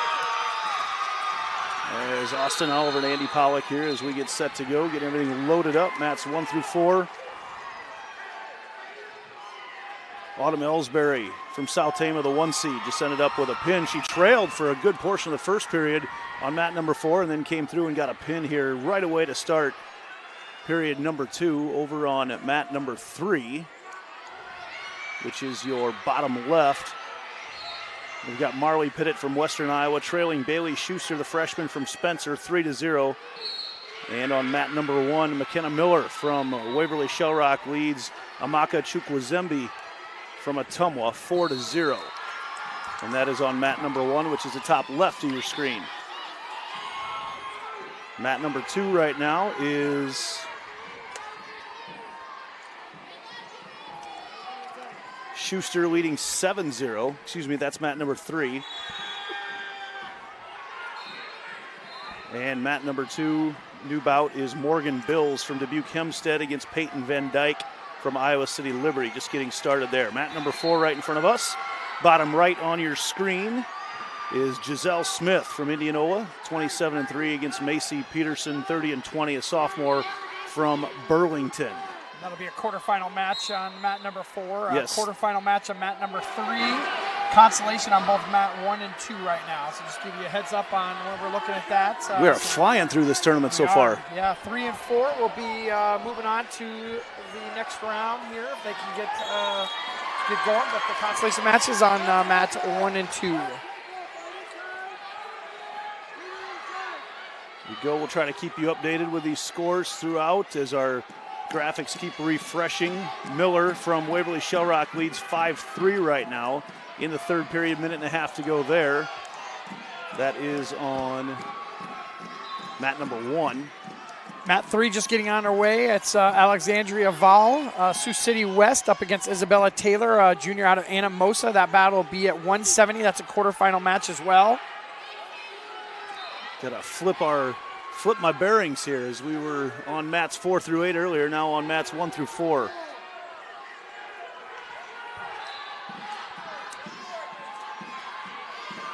Mat 3, early takedown. That'll be Vol with the early takedown, 3-0 for her. Mat number 2, still scoreless right now between Bills and Van Dyke. And Miller over on mat number 1, still ahead 3-5, or 5-3. And that's in the third period, just 30 seconds left to go, but they are on the feet, so we'll keep a close eye on that one and see if we can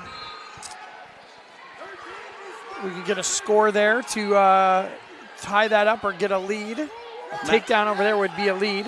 Our mat number 2 has gone glitchy. Bills and Van Dyke still tied at 0. That is not them that you see on your screen right now. Actually, it is them, but they're locked up. That is not the score, not the correct graphic there. So as we look around, you mentioned mat number 3, Alexandria Vol in that quarterfinal at 170. Vol from Sioux City West leading 3-0 over Taylor. And still scoreless period number 1 in the 170-pound other quarterfinal. Looks like number 1. Looks like number 1, Amaka Kujuchimizi did pull that off with a takedown right at the whistle. Late one at the end. Yeah, Waverly Shell Rock product McKenna Miller gets upset over there on mat number 1. That was with the last second. They called that a takedown. Even had some conversation between the two referees on if they were going to call that or not. And that was an elimination round right there. So that'll end that one. Over on mat number 3 across the way from us right now, Vol is taking a 7-0 lead over Isabella Taylor from Anamosa. Austin and I will take you through the rest of this first day of Class 2A. And we'll have a break to clear the arena and bring in Class 1A after that. Quarterfinals match, both on mat 3 and 4. Consolation's on 1 and 2 right now. Team race, a quick glance at it right now. Raccoon River, Waukee, they have 61 points. They lead everybody right now. Cedar Falls with 53 points in second, and Ankeny Girls Wrestling, 48 points in third. Southeast Polk in fourth with 38. And a lot of wrestling yet to go there. Raccoon River Northwest, the #1 ranked team in the state. Over on mat number 2, Peyton Van Dyke has taken a 4-0 lead, the wrestler from Liberty. Oh, we got it back. Got the feedback, yep.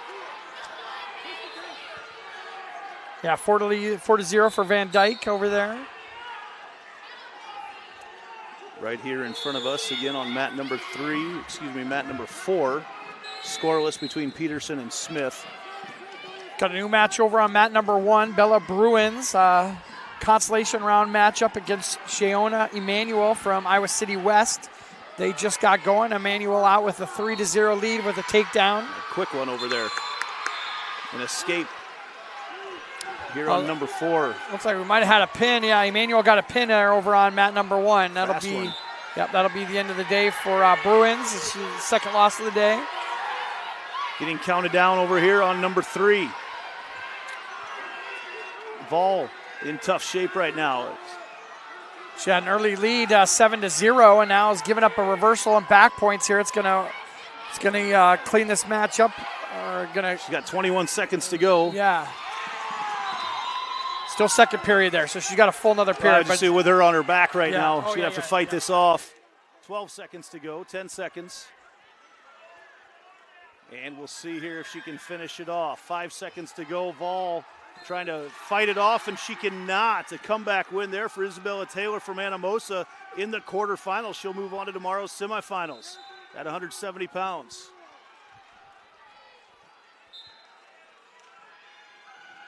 So big win there for Isabella Taylor from Anamosa. Got a new match over on mat number 1. Addison Bowman from Cedar Rapids Prairie up against Ashley Chasteen, a sophomore from Hinton. That'll be at 170 pounds. That's a consolation match. Got consolations on mat 1 and 2. Got quarterfinals on mat 4, and we're waiting for the next match on mat number 3. Giselle Smith of Indianola leads here on mat number 4. Minute 33 to go in the third period, and she leads 1-0. Both wrestlers in the purple singlets, as Peterson of Burlington has the black bottoms to hers. You can tell the two wrestlers apart there on the stream. Consolation match just got started on mat number 3. Consolation at 190. Amala Brooks, a freshman, 27 and 25 from Abraham Lincoln Council Bluffs, up against Madison Wright from Lewis Central, a sophomore. They're both in neutral position, fighting for position over there.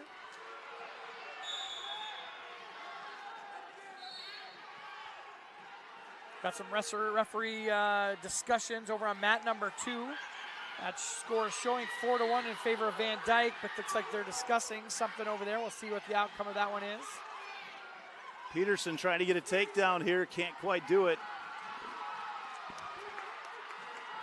And that was not a takedown. That tied it up at 1. 48 seconds to go here on mat number 4 right in front of us. The quarterfinal at 170.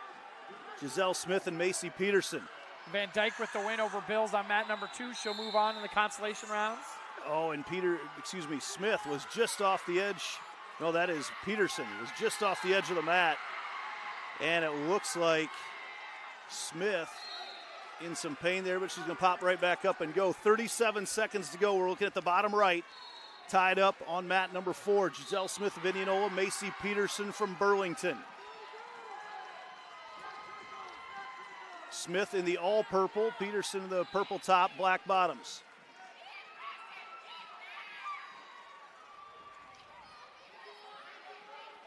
Every other match is at the first period right now. Got mat number 2 just starting. Aaliyah Phillips, Prairie Cedar Rapids against Olivia Wise from Marshalltown. They're just getting going as we wind down. Just 5 seconds left to go here on mat number 4. They're still tied up. Shot here right at the end of the period. No points given. They'll go to overtime here on mat number 4. 170 pounds, Giselle Smith and Macy Peterson. All our other matches are scoreless right now in the first period. The exception mat 1 scoreless in the second period over there. Addison Bauman and Ashley Chasteen. Lewis Central, Madison Wright looks like she got a pin on mat number 3. She's done. She's walking off the match. That'll be a consolation win for her. Still in overtime here on mat number 4.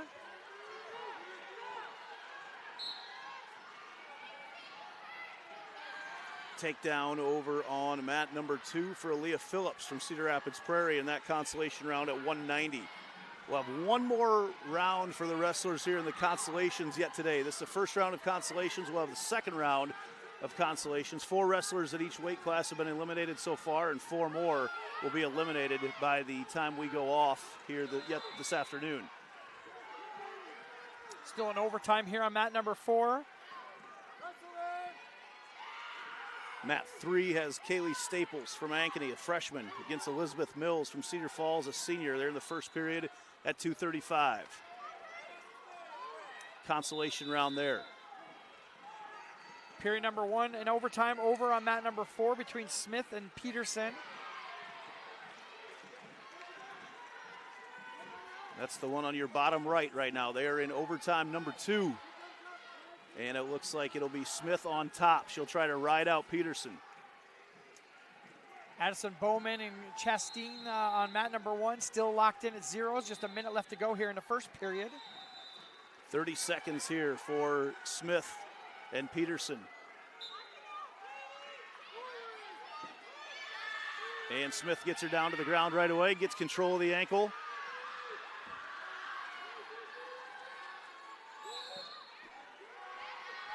Peterson trying to get to a tripod position, trying to get up to her feet. Down to 15 seconds. She's got to get hand control now as Smith tries to take her back down, and she does that's big. so. Keeps that trapped arm. 6 seconds left to go. She's back up to her feet. She's Peterson ripping working on at that those hand. hands. And that's it. There, as Smith rode her out, now Peterson will have a chance on top. Smith gets out, she wins.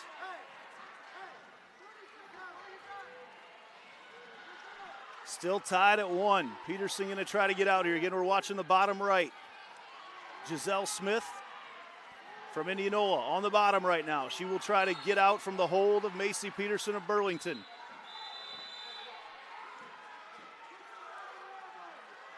Over on mat number 2, 7-0 lead for Phillips over Wise, and she gets right up here on mat number 4. That's going to be 1 point. Giselle Smith up right now. They got to finish the 30 seconds here. She's going to win. So Peterson's going to have to shoot here to keep this going. 15 seconds. Peterson trying to drag her down, and Smith has not been warned yet for any stalling. She could take her pretty easy here. Fights off a shot there. Giselle Smith will be moving on to the next round. Giselle Smith with a win in double overtime. At 190, she'll move on to tomorrow's semifinals. 170, excuse me.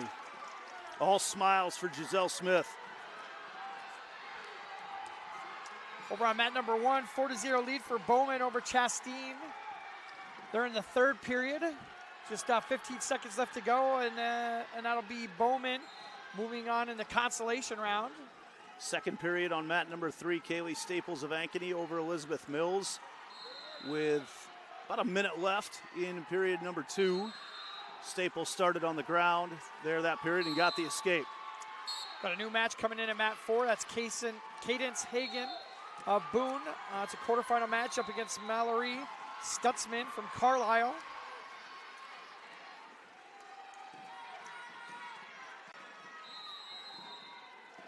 And I did not see who won over on mat number 1. Bowman was in the lead 4-0. Looks like she won 4-0 over there. It was just winding down. It was in the third period. It was just a couple seconds left to go. Consolation round. That was a consolation round on mat number 1. Mat number 2 also a consolation round. That'll be a new match going in there. Looks like Phillips won that one. That'll be a quarterfinal now at 2:35. Consolation round on mat 3. And a quarterfinal round here on mat number 4 in front of us, Hagen and Stutzman.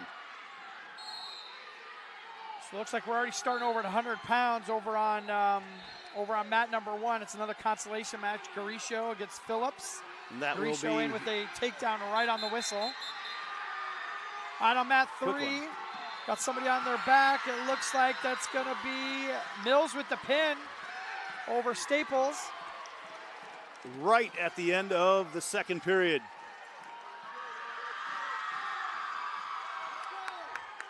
About over on mat number 2, that's Ania Smith from Mason City. It's a quarterfinal matchup against Reese Baxter from Raccoon River Northwest. That match is at 235.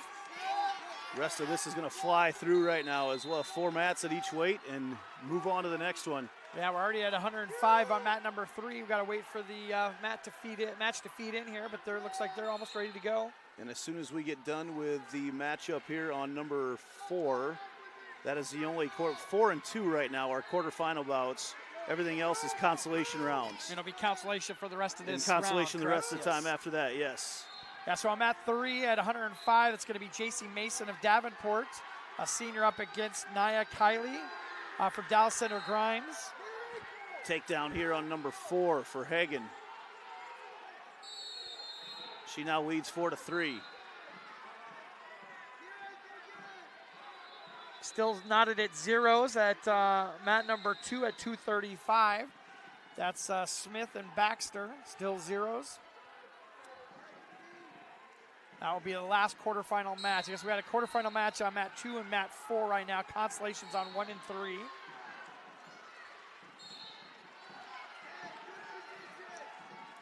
And over at number 1, 100 pounds. Grisha has not scored since her quick takedown there to start that one. They're down to about 40 seconds left in period number 1. Grisha has been riding out Phillips the rest of that first period. Phillips from Mason City, a freshman.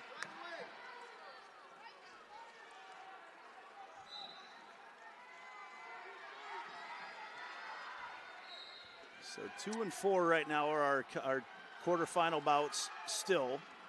Mat 2 just moving into the second period. They're just flipping the coin here. Mat number 4, Hagen and Stutzman are knotted at 4. Looks like there might be an escape here just in a second here as the wrestlers are trying to get back up to the feet.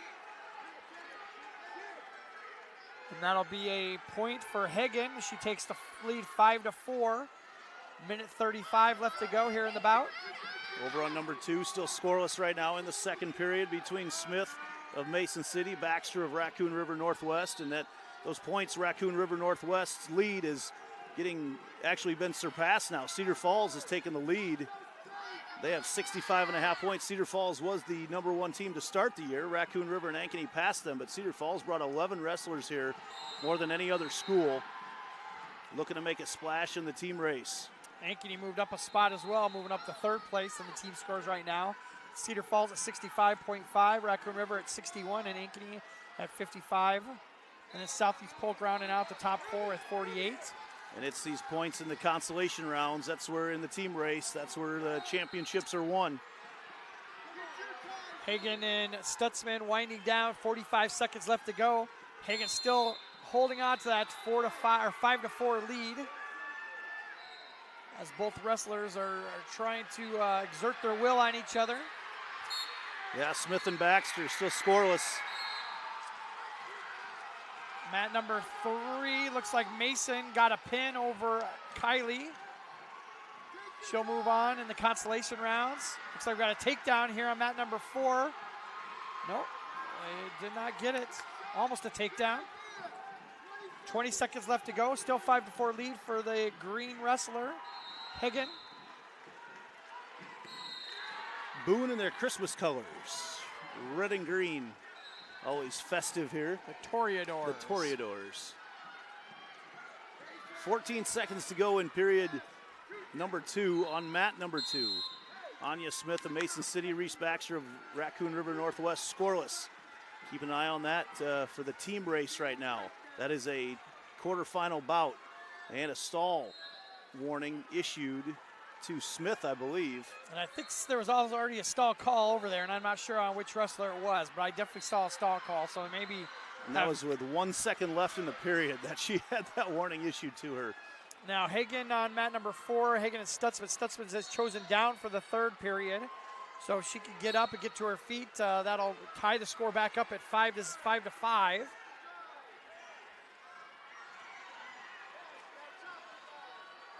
Yeah, over on mat number 1, we have a new, let's see, do we still have, yes, Grisha from Des Moines Public, Phillips of Mason City, 6'2" Grisha in the lead right now. And escape over on number 4.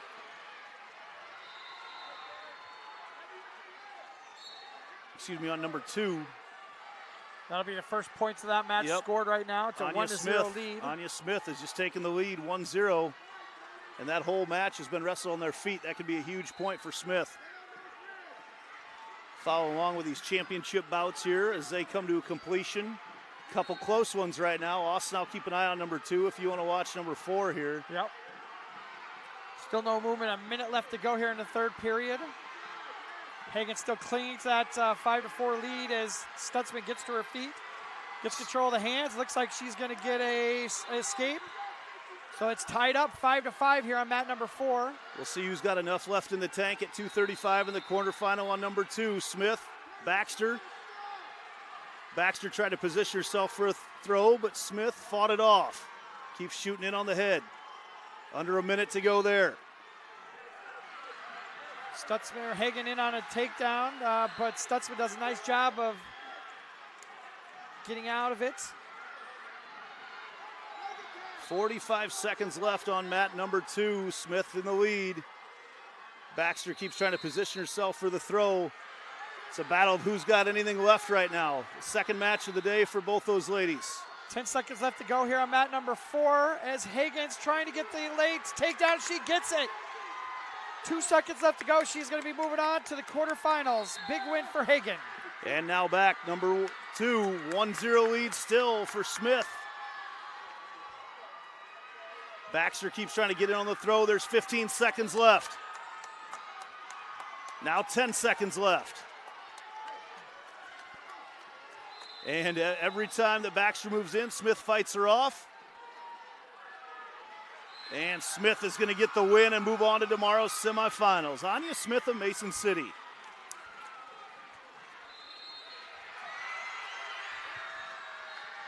Got a couple matches coming in. Mat number 2, mat number 4 will be new matches. 3-1 lead for Owls from Mason City over on mat number 3. Nope. Owls is leading Annabelle Rohrer. Mat number 1, Garisha from Des Moines Public leading by 1. Just gets the escape. She now leads 7-5 as it looked like Phillips needed to let her up to try to score a takedown. Got a new match here on mat number 4. Ella Brown from Cedar Rapids Kennedy up against Amelia Reyes from Prairie. And that is also a quarterfinal. Yep. Quarterfinal, yep. So we got one more quarterfinal here. Everything else, consolations right now. Brown with an early takedown, 3-0 lead for her. Minute 20 left to go here in the first period. She's working a cradle right now.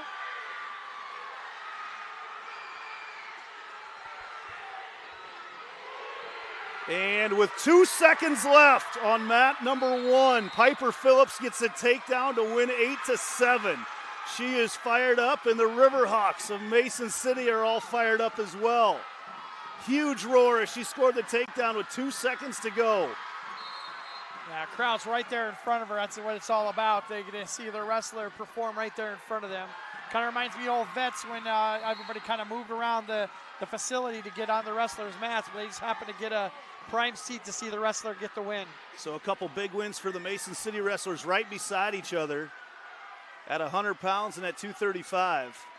Mat number 2 got a new match out there. We got Marie Bruns of Prairie and Madison Stickrod of Spencer. They're knotted up at zeros. Almost looks like we gave up a takedown there, and that's going to be Stickrod with the early 3-0 lead over on mat number 2. Another Mason City wrestler here right across the way on mat number 3.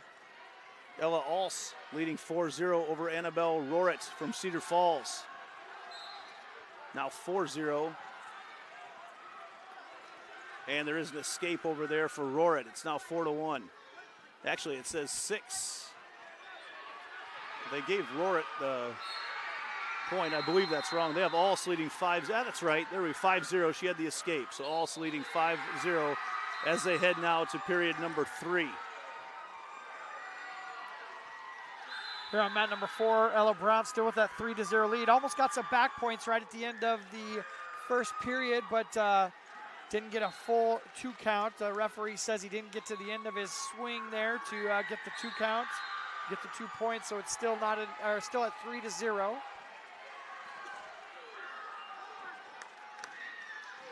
Conditioning coming into play in some of these consolation rounds. This will be the third match of the morning for some of these ladies.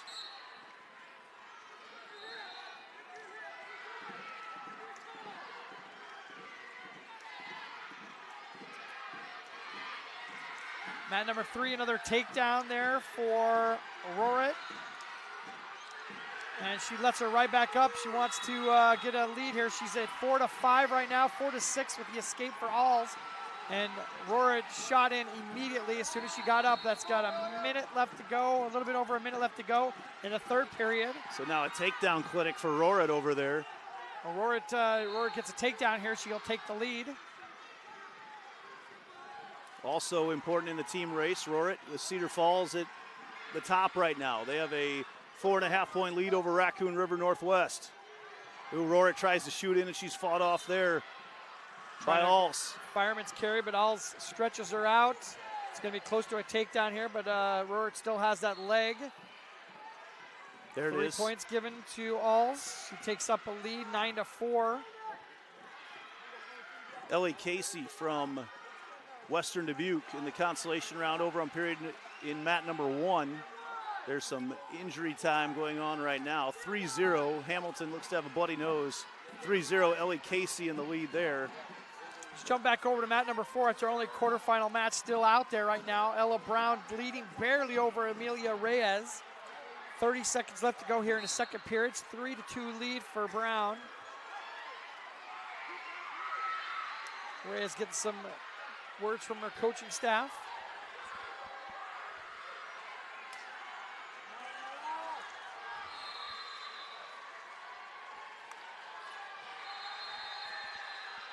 Time runs out over there on mat number 3 as Rorit's going to be defeated by Alls. Alls with the win for Mason City.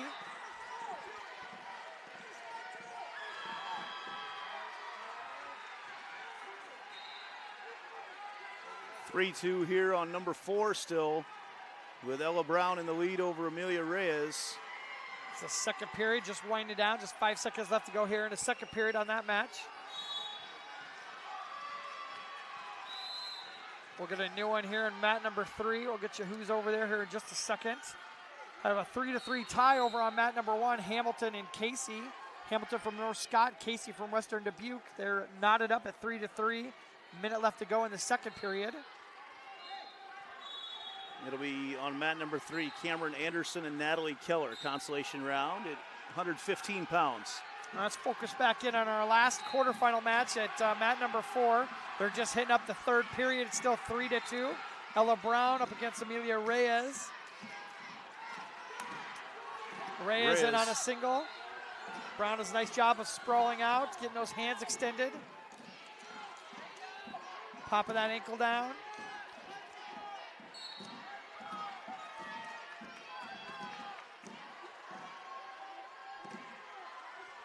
I didn't see the completion of mat number 2 over there. There's a pin took place over there.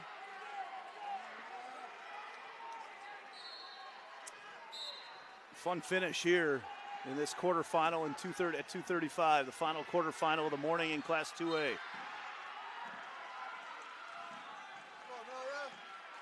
Still 3-2.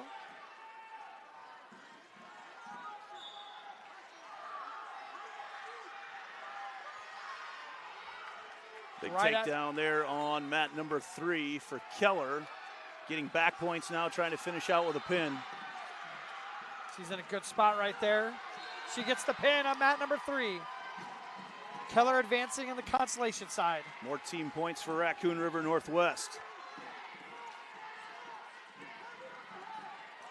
40 seconds left to go here on mat number 4. Still a 3-2 lead for Brown. As Reyes is trying to do anything she can do to get a takedown.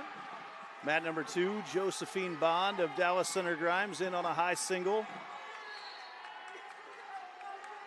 Trying to complete the takedown, and she does. 45 seconds into that one. Reyes trying to work for a throw here, but Brown is going to get a takedown out of this. There she pops her head out. It's going to get another 3 points. She's going to be leading 6-2 with just 10 seconds left to go. Looks like Ella Brown. Big takedown, defensive takedown for Brown. Ella Brown looks like she's going to be moving on to the next round. Tomorrow, semifinals for Ella Brown of Cedar Rapids Kennedy. Over on mat number 3, we've got Selmani and Trinity Myers. They are knotted at 0, just 20 seconds into that first period. Bettendorf product up against an Iowa City West athlete. Brown and Reyes, both from Cedar Rapids. Reyes from Prairie, Brown from Kennedy. A huge hug there in the center of the mat as Brown moves on. They've probably seen each other a couple times, Yeah. I'm guessing.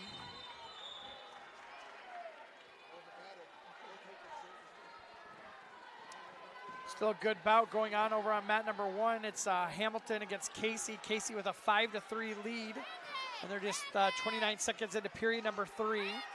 Mat number 4, we got London Vermilion, a Southeast Polk product, up against Kate Seary from Linmar. Bond still holding on to a 3-0 lead over Garcia on mat number 2. You see them on the far edge of the mat on your screen. Keeping that toe in and continue to go to work, and there's the stalemate call. They're going to head back to the middle with 7 seconds left in period number 1.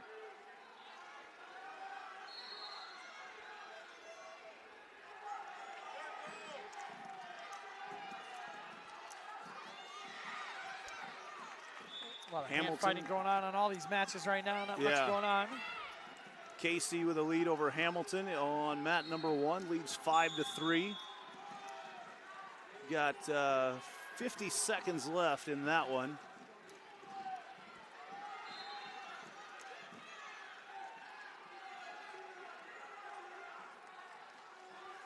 Selmani and Myers on mat number 3, still hand fighting at the edge of the mat. Here on mat 4, Vermilion and Seary. Vermilion's got a front headlock, trying to snap down to get into some decent position, but Seary gets her head out. Both tied up. Seary looks like she's angling for a throw, but she goes ahead and cuts her loose. Mat number 2, Bond still with a lead, 3-0. They are into the second period. And on mat number 1, Casey is now taking a 6-3 lead.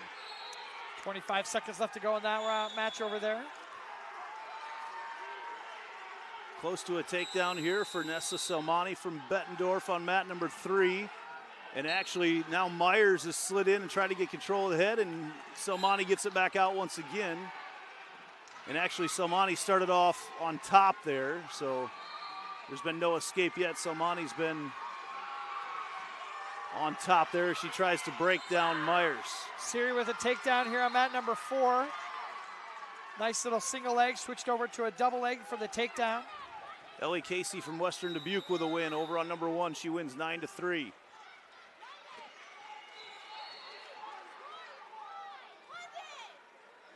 Actually, no, let's see here. I did not see who ended up winning that one. That was, both wrestlers have the same colors on, and as they pulled off, I didn't see who won that one. I have to go back through. I don't think it was a pin, so I think you're well, right in your call, I did see one of the wrestlers was helped off, limping. It was Ellie Casey, wins 9-3. So now over on mat number 1. We are at 115 pounds consolation round. We'll get things refreshed here in a second. Mat number 3, a 6-0 lead for Nessa Selmani over Trinity Myers. Isabella Smith from Pella and Jaslyn Enriquez from Muscatine are wrestling right now on mat number 1. Once again, these are all consolation matches, so a second loss here could end the day in the tournament for these individuals, correct? Correct. We're down to 12 wrestlers at the moment. After this round, we'll be down to 8. Double elimination style. Tomorrow morning, semifinals. It's the last of Class 2A. We'll take a break and then come back at, 4:30 with Class 1A. And Smith over on mat number 1's got a takedown and got some back points, so she's out to an early lead, 7-0 lead over Enriquez. Takedown to 4 back points. Right in front of us here, London Vermilion and Seary. We're knotted up at 3, but Seary's taking a 1-point lead at 4-3 with an escape.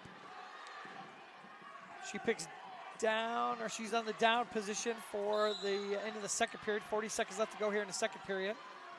7-3 over on number 2. Bond in the lead over Garcia. On mat number 1, Isabella Smith is in the lead 7-0 over Jaslyn Enriquez. Mat number 2, Garcia and Bond. Bond up 7-3. There's about a minute left to go in the third period of that bout. Trinity Myers on top position right now on number 3, but she trails 7-0 to Nessa Somani of Bettendorf. Over on mat 1, there's a potential turn here, but it looks like the bottom wrestler Smith or Enriquez fighting it out. It's actually Enriquez that's on the Yes, top it is. over there. Smith, she trails 7-2, but yeah, Smith is on the bottom in the green from Pella. Myers has been riding the entire time over here on mat number 2, but she trails 8-0. No need for Selmani to try to even get out right now.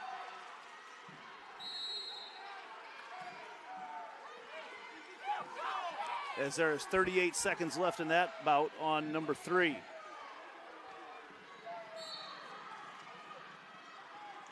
Got a new match coming in at mat number 2.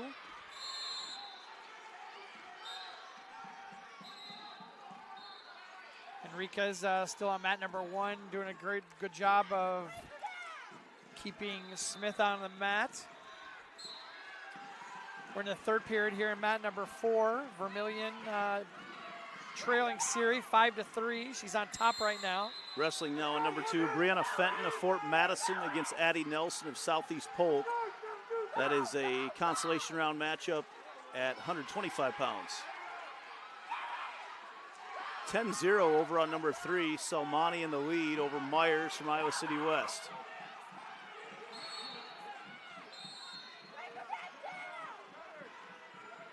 Selmani continues to ride.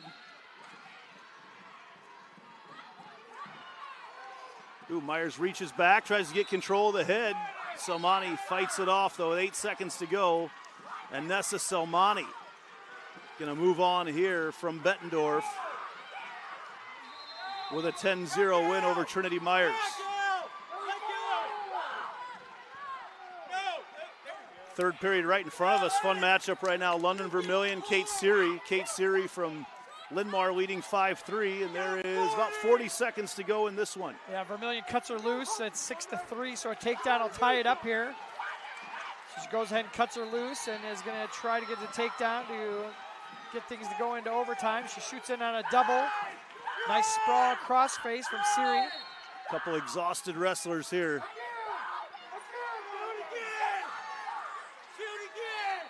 7-2 still over on number 1 there in the second period. Isabella Smith over Jaslyn Enriquez.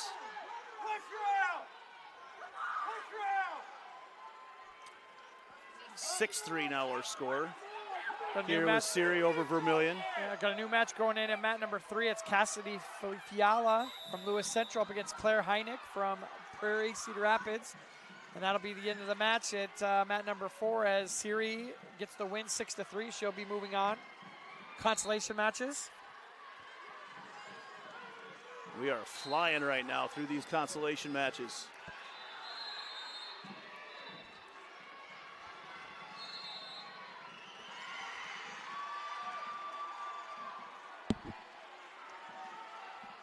Over at number 1, still Isabella Smith in the lead, 7-2.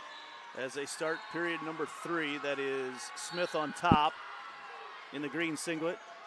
Mat number 2, it's Brianna Fenton of Fort Madison, Addie Nelson of Southeast Polk. They're in the second period, just started the second period. It's a 3-0 lead for Nelson.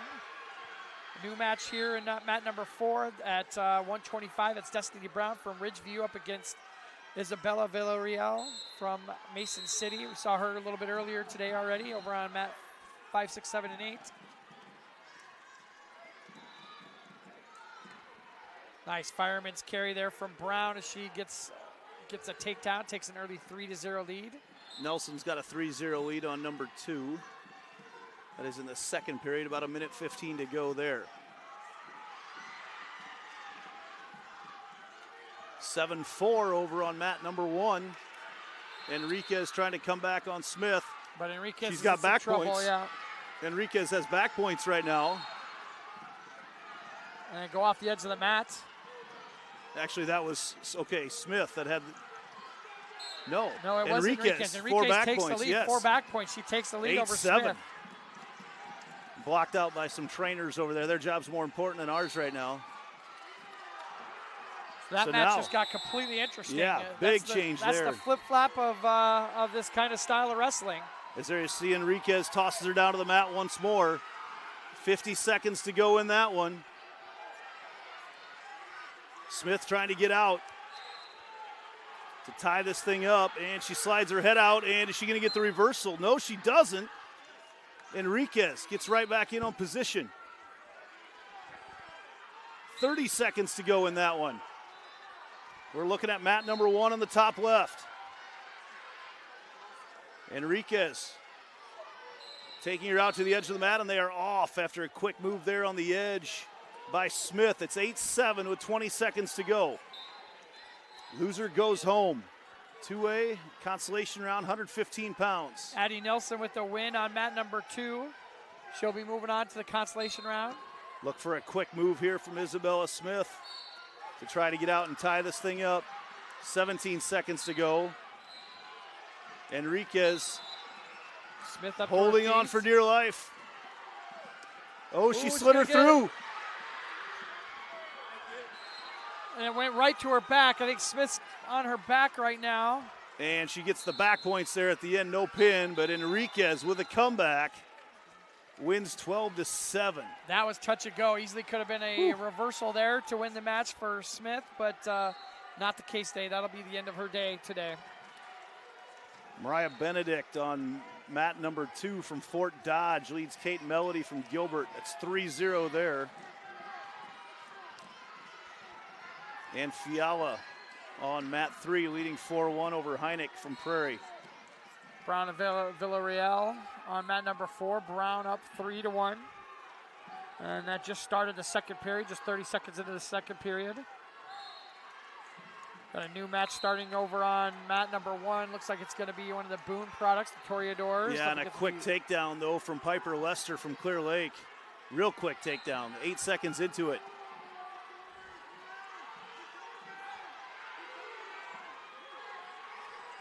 Pirates carry for Brown. Does a nice job of getting another takedown. That lengthens her lead to 6-1. New match about ready to start on mat number 2. I didn't see how that last one came to completion, but we move up to 145 now. That's the previous one that we're seeing right now. So not sure. They were just in the first period at 3-0, but I did not see how that one finished. Looks like Piper trying to finish off with a pin over on mat number 1. It looks like and gets it. Benedict did win that one. I see Melody over on the ground. Looks like she might have gotten injured. Piper Lester with a 54-second pin in the consolations at 130.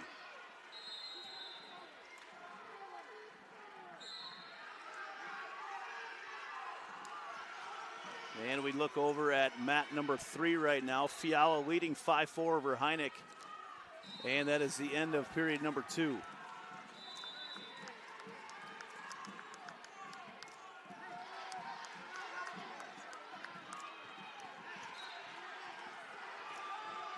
And a scramble on the edge of the mat as they go off on mat number 2. No score there between Peters and Iowa Osterkamp from Dubuque Hempstead. Over on mat number 1, Addison Applehans, senior up against Demaya Williams from Mason City. That's at 140, a consolation match.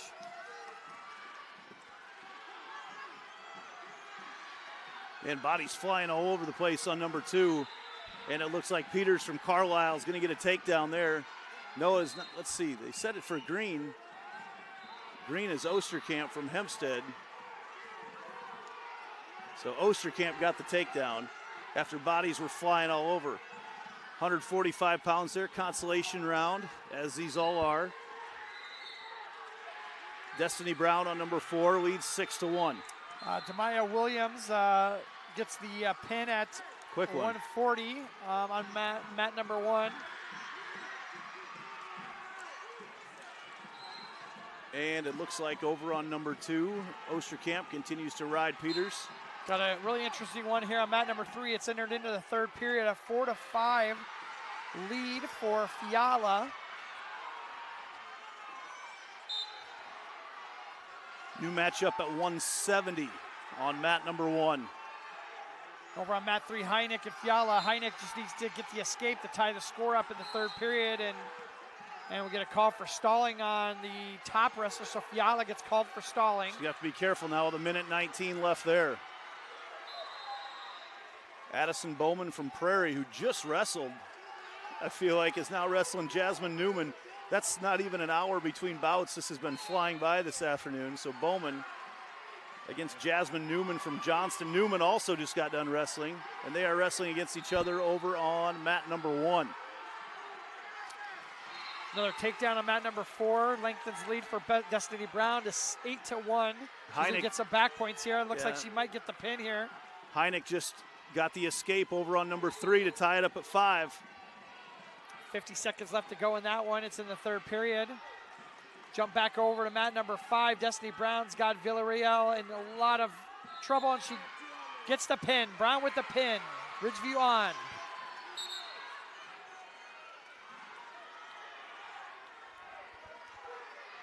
And over on number 3, they continue to fight now with 30 seconds to go.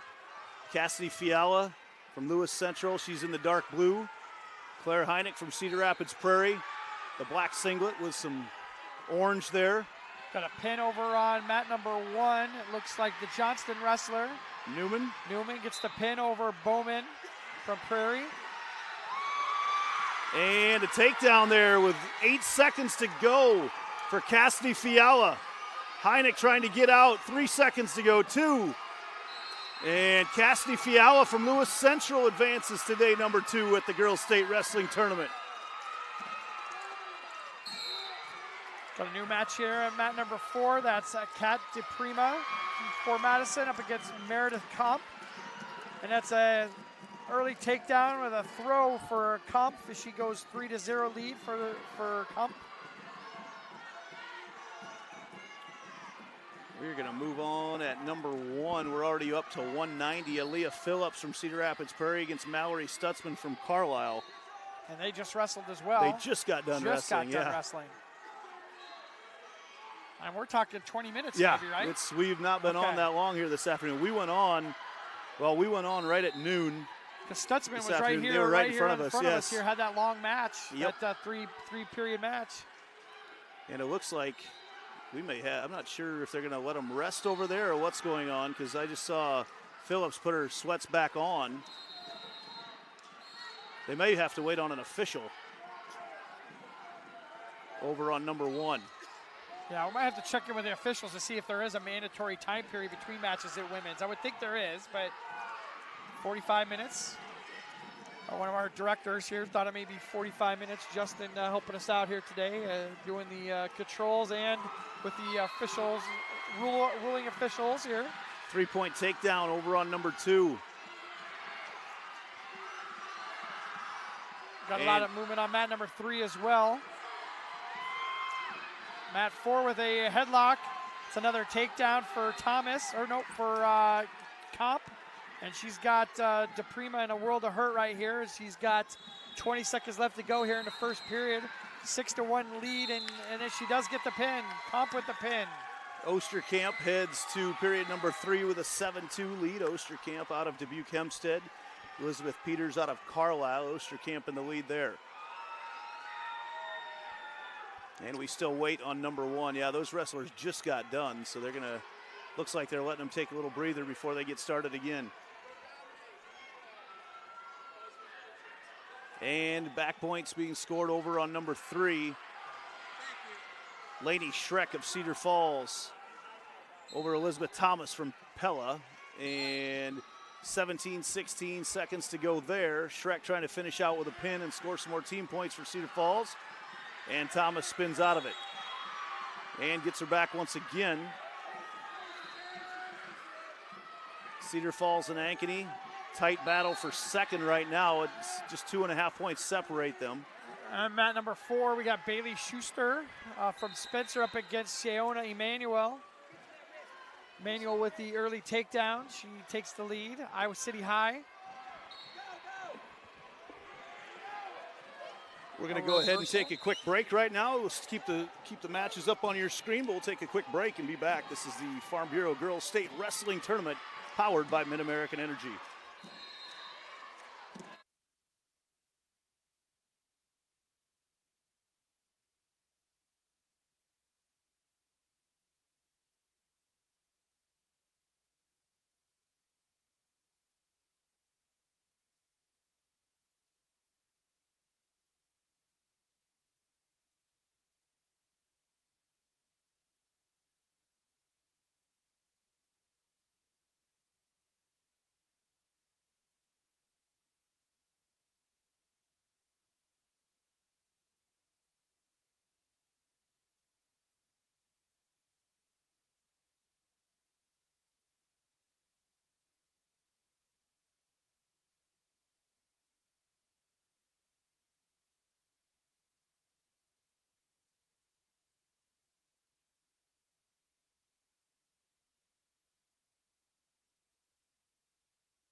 And we're back here. Iowa Osterkamp gets the win, 12-6 over Peters, and then Sheona Emmanuel from Iowa City High over Bailey Schuster. And a quick fall there in the first period wins that one. So we continue to move on here, already back to 2:35. In front of us, this will be some of the final bouts of the morning session.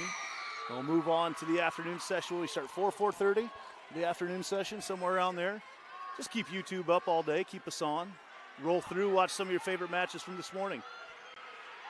So on mat number 3 right now, we have got Elizabeth Thomas trailing Lainey Schreck of Cedar Falls 7-0. That is with 36 seconds to go in the second period. Mat number 1, Aaliyah Phillips from Cedar Rapids Prairie and Mallory Stutzman just getting started. Mat number 2, Alexandria Vall from Sioux City West against Kama Burleson of Clear Lake. That's just getting started. And mat number 4, Kinley Jimenez from South Tama against Lillian Miller from Council Bluffs Abe Lincoln. That is right in front of us. So we've got an 8-0 lead over on, or is that 0-0? Are my eyes deceiving? No, that is 8-0. Lainey Schreck over on mat number 3. Eyes are getting a little foggy after being here for a few hours. 5-2 over on number 2.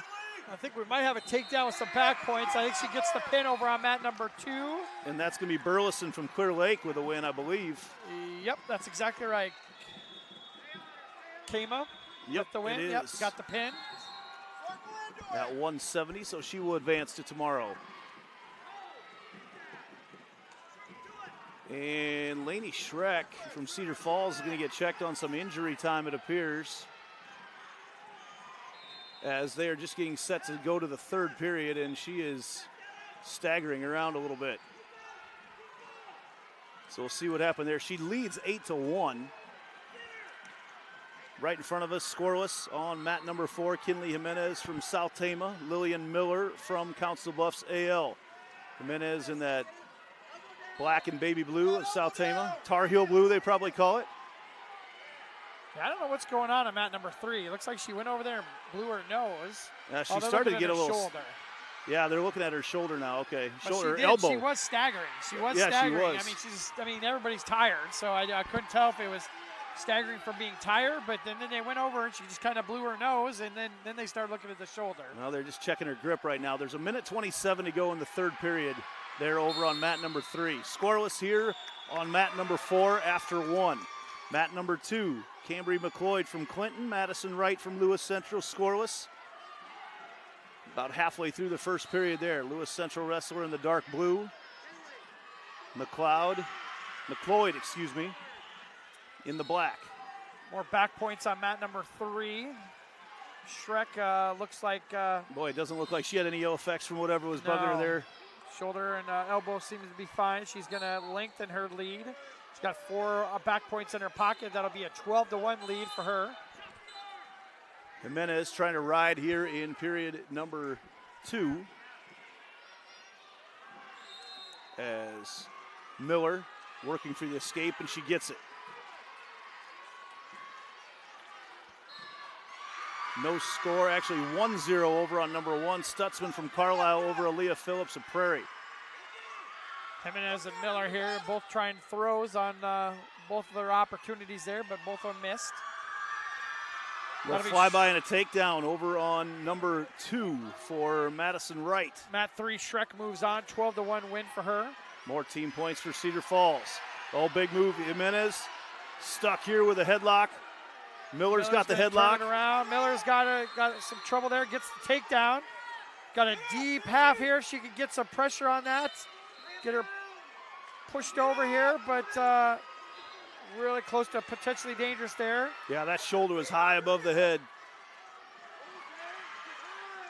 But she does get the takedown, so she'll take a 4-0 lead with 45 seconds left to go here in the second period. 4-0 over on mat number 1. Stutzman from Carlisle in the lead. 5-0 Madison Wright on number 2. She's in the lead 5-0. And a new bout on number 3, Allie Vandermolen from Dallas Center Grimes against Louisa Mead from Cedar Rapids Prairie.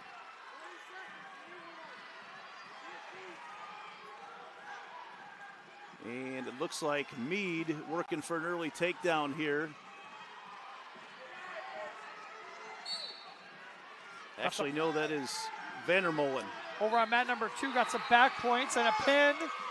That's going to be Madison Wright from Lewis Central. The sophomore is going to be moving on to the consolation round.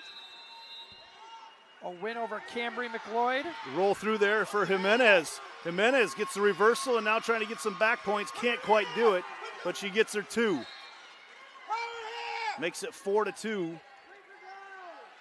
in favor of Miller. Stutzman in the lead over Phillips on mat 1, 4-0.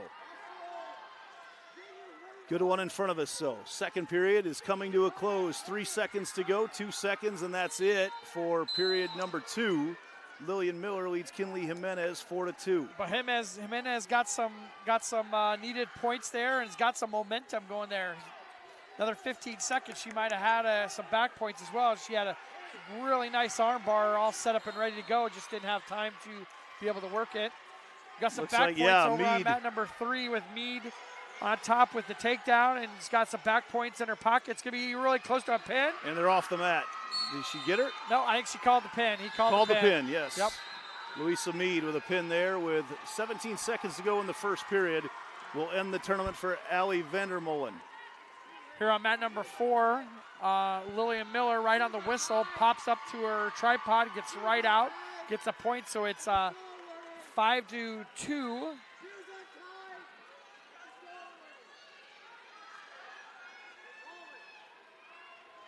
So they continue to go here. Jimenez as Miller works in. Under a minute and a half to go in period number 2. I think we're done on mat number 2, so we're finished up here. So we just got matches going on 1 and 4. We're about done for the day, yeah.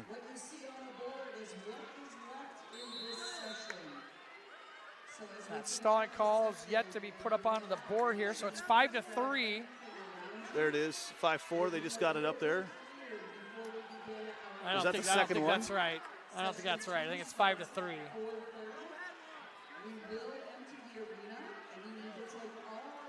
Now they moved it to 5-4, so I'm not sure. Was that the second one? Is there multiple there? I don't think so. 5-4 here. Just over a minute to go. Over on mat number 1. Looks like that one just finished up with a 4-0 lead for 4-0 win for Stutzman. So we got one final match here. Working in here on the head. Jimenez trying to work around for a takedown. And she gonna get it? She does. Jimenez with a takedown with just over 40 seconds to go. Now gonna go to work from the top. She now leads 7-5. Trying to work that half with the arm on the back of the head. New match over on number 1, Ellie Wagner from Valley against Jocelyn Stricker from Cedar Rapids Kennedy. That's on the left side of your screen.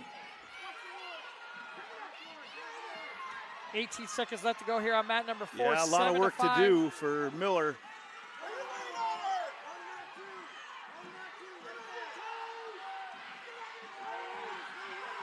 6 seconds to go. And Jimenez going to come away with a win here and move on to tomorrow's consolation round. Nice comeback win for her. She was down early and is able to fight back. Gets that win. So left with just one match to go here for us over on mat number 1. And that is Ellie Wagner from Valley, Jocelyn Stricker from Cedar Rapids Kennedy.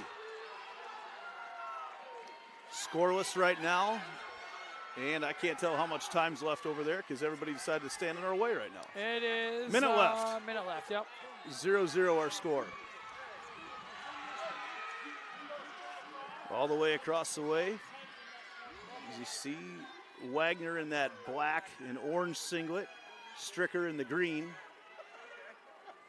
Still scoreless now. 40 seconds to go in the first period. Consolation round at 190.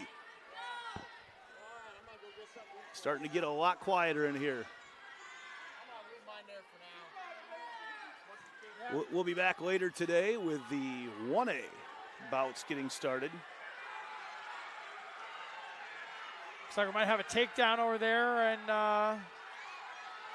it's going to be really close. Either wrestler really is in a good spot here to get the takedown. Maybe a stalemate, and the Kennedy wrestler does get the takedown, so Stricker takes the 3-0 lead with the last few seconds ticking off the clock on mat number 1. She's going to get some back. Whoa. Ran out of time, but almost Wagner, had a reversal and some back points there. But we'll nothing be back happened on there. at 4:30 this afternoon with Class 1A. Time to let the equipment cool off a little bit and get ready to go. I'll shuffle everybody out and Yep. then start bringing in the next crew, getting ready to go here. Things went quick this morning. Barely time to breathe. Stricker still with a 3-0 lead over there over Wagner of Valley. Just started the second period.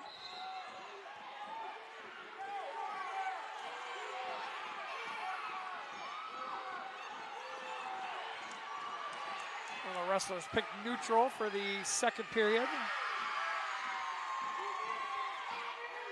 The cheering you hear is over on mats 5 and 6. You can watch those matches, a couple close ones over there as well. Stricker, though, here still in the lead.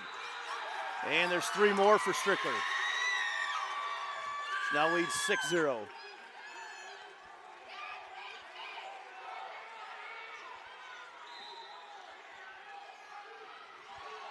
Stricker, you see, continues to ride on the top right now, trying for reach in to work that half.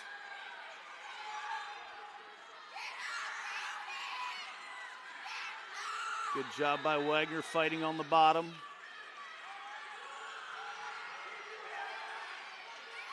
Crossface, he's going to try to run that to get some back points here. As got 45 seconds left to go here in the second. It took her weight off her, and Wagner got up to her feet for the escape. 6-1 now for Stricker.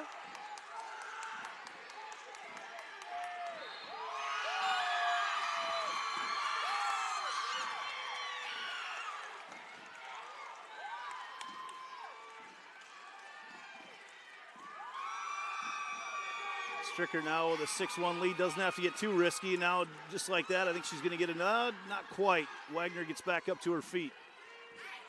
Could have easily been another 3-point takedown. There we go. We got Wagner hits a headlock. Ooh, getting counted down too. Stricker in a lot of trouble here. 3 seconds left to go, so we're going to get a 3-point takedown and at Did they least get 3 or 4?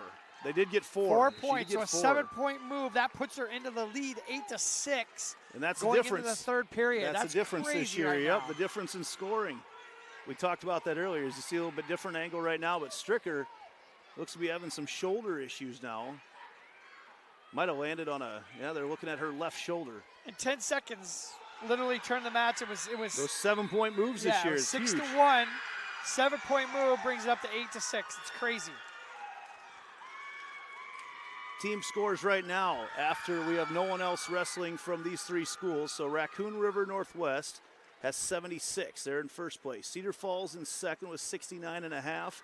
And Ankeny Girls Wrestling in third with 63. Southeast Polk is in fourth with 56. So any of those teams still could make some noise. I'll have to go back and look and see, but I know several of them, several wrestlers left for each school right now.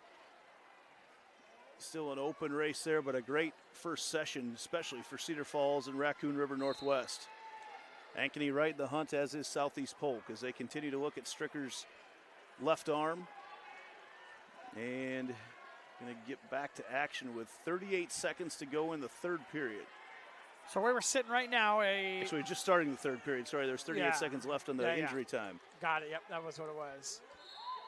So Stricker's on top here, so she's not going to be able to get points for an escape here. So she's going to have to put her on her back, or she's going to have to let her up and take her down. Now she works in on that, tries to work in on the half right now, but good counter there from Wagner now, starting to get the hips turned a little more. Wagner working her way up to the tripod. But with no riding time in high school wrestling, you're going to have to work. Oh, there we go, working in on the cradle. Minute 20 left to go here in the third period. Wagner with a lead right now. As long as she doesn't get dinged for stalling, just has to stay off her back, which much easier said than done. Yeah, it's like I think Stricker is going to have to, at some point here, she can't turn her over. She's going to have to cut her loose, give up the point, and then try to get the takedown to tie it up. Yeah, there's just over a minute left right now. In fact, right now we're a minute left. And she tries to work. There we go. Oh, close through. And very Wagner. Close, very close. Wagner made the risky move of rolling through, and it paid off for her. Stricker's got that far wrist trapped. She's trying to use that to her advantage, but I don't know if it's going to be enough here. Going to be called for a stalemate, so they'll be back to referee's position. And I think that's an advantage for Stricker there, because now you kind of restart from that a little bit different spot, a chance for her to put Wagner to her back, but Wagner just continues to battle on the bottom. Yeah, I would let her up at this point here and see if you can get that takedown. Going to be a jump on the referee's position from the bottom position. Shouldn't be impactful here, but Stricker not letting her up, trying to get the... Wagner started a tilt over to her left side. Stricker pushed her, got counted once. Got one, but Wagner back onto her chest. Well, she might have rolled through too far to the other side. She's rolling in that elbow. 24 seconds left to go. She gets up to her tripod. Oh, there's a tilt. That should be count some points. One. Oh, no. Just one. Wagner continues to battle on the bottom. 10 seconds to go. Again, Stricker working her over, but Wagner just fights off every move she's got after the 1 7-point move. And Wagner is going to win this one and move on to tomorrow's semifinals at 190. Well, that's a pretty good match to end this session up. Actually, I think we've got one more. Is there one more there? I think we've got one more at 2:35. One more to go. Well, we're making some extra money on this one, right? There we go. Everybody's right here. Overtime. Everybody else is they saved this last match for the VIPs, I guess. So. Yeah, we call that the Pollock family rule. If there's a way for us to be the last in the arena, we will find it. It will always happen. Baxter and Mills are going to be up next here. We've already seen Baxter several times today. And this is another important match right now in the team race, because you've got Mills from Cedar Falls, Baxter from Raccoon River Northwest. And like I mentioned before, you win those championships in the Consolation. So Raccoon River Northwest currently with a 7-point lead on Cedar for 6.5-point lead over Cedar Falls in the team race. You see early on, Baxter tries to get in on the head. Sophia Rosberg. Sophia Rosberg. Please come down to the announcer's table. Sophia Rosberg, please come down to the head table. Both wrestlers hand fighting. I know that Baxter just came off of a nail biter in her previous match too. Just barely got the win. Wrestlers just have to be exhausted by this stage of the day. Battle of wills at this point.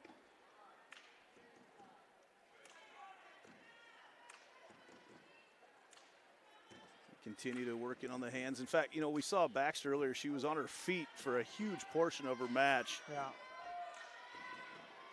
Working that underhook on the left, on her left side. Drops down into a front headlock. Oh boy, look out. Gonna get the takedown. It looks like she's getting some back points as well, as Mills is in a bad spot here with Baxter with a pin. A minute 10 into the first period. Baxter moves on.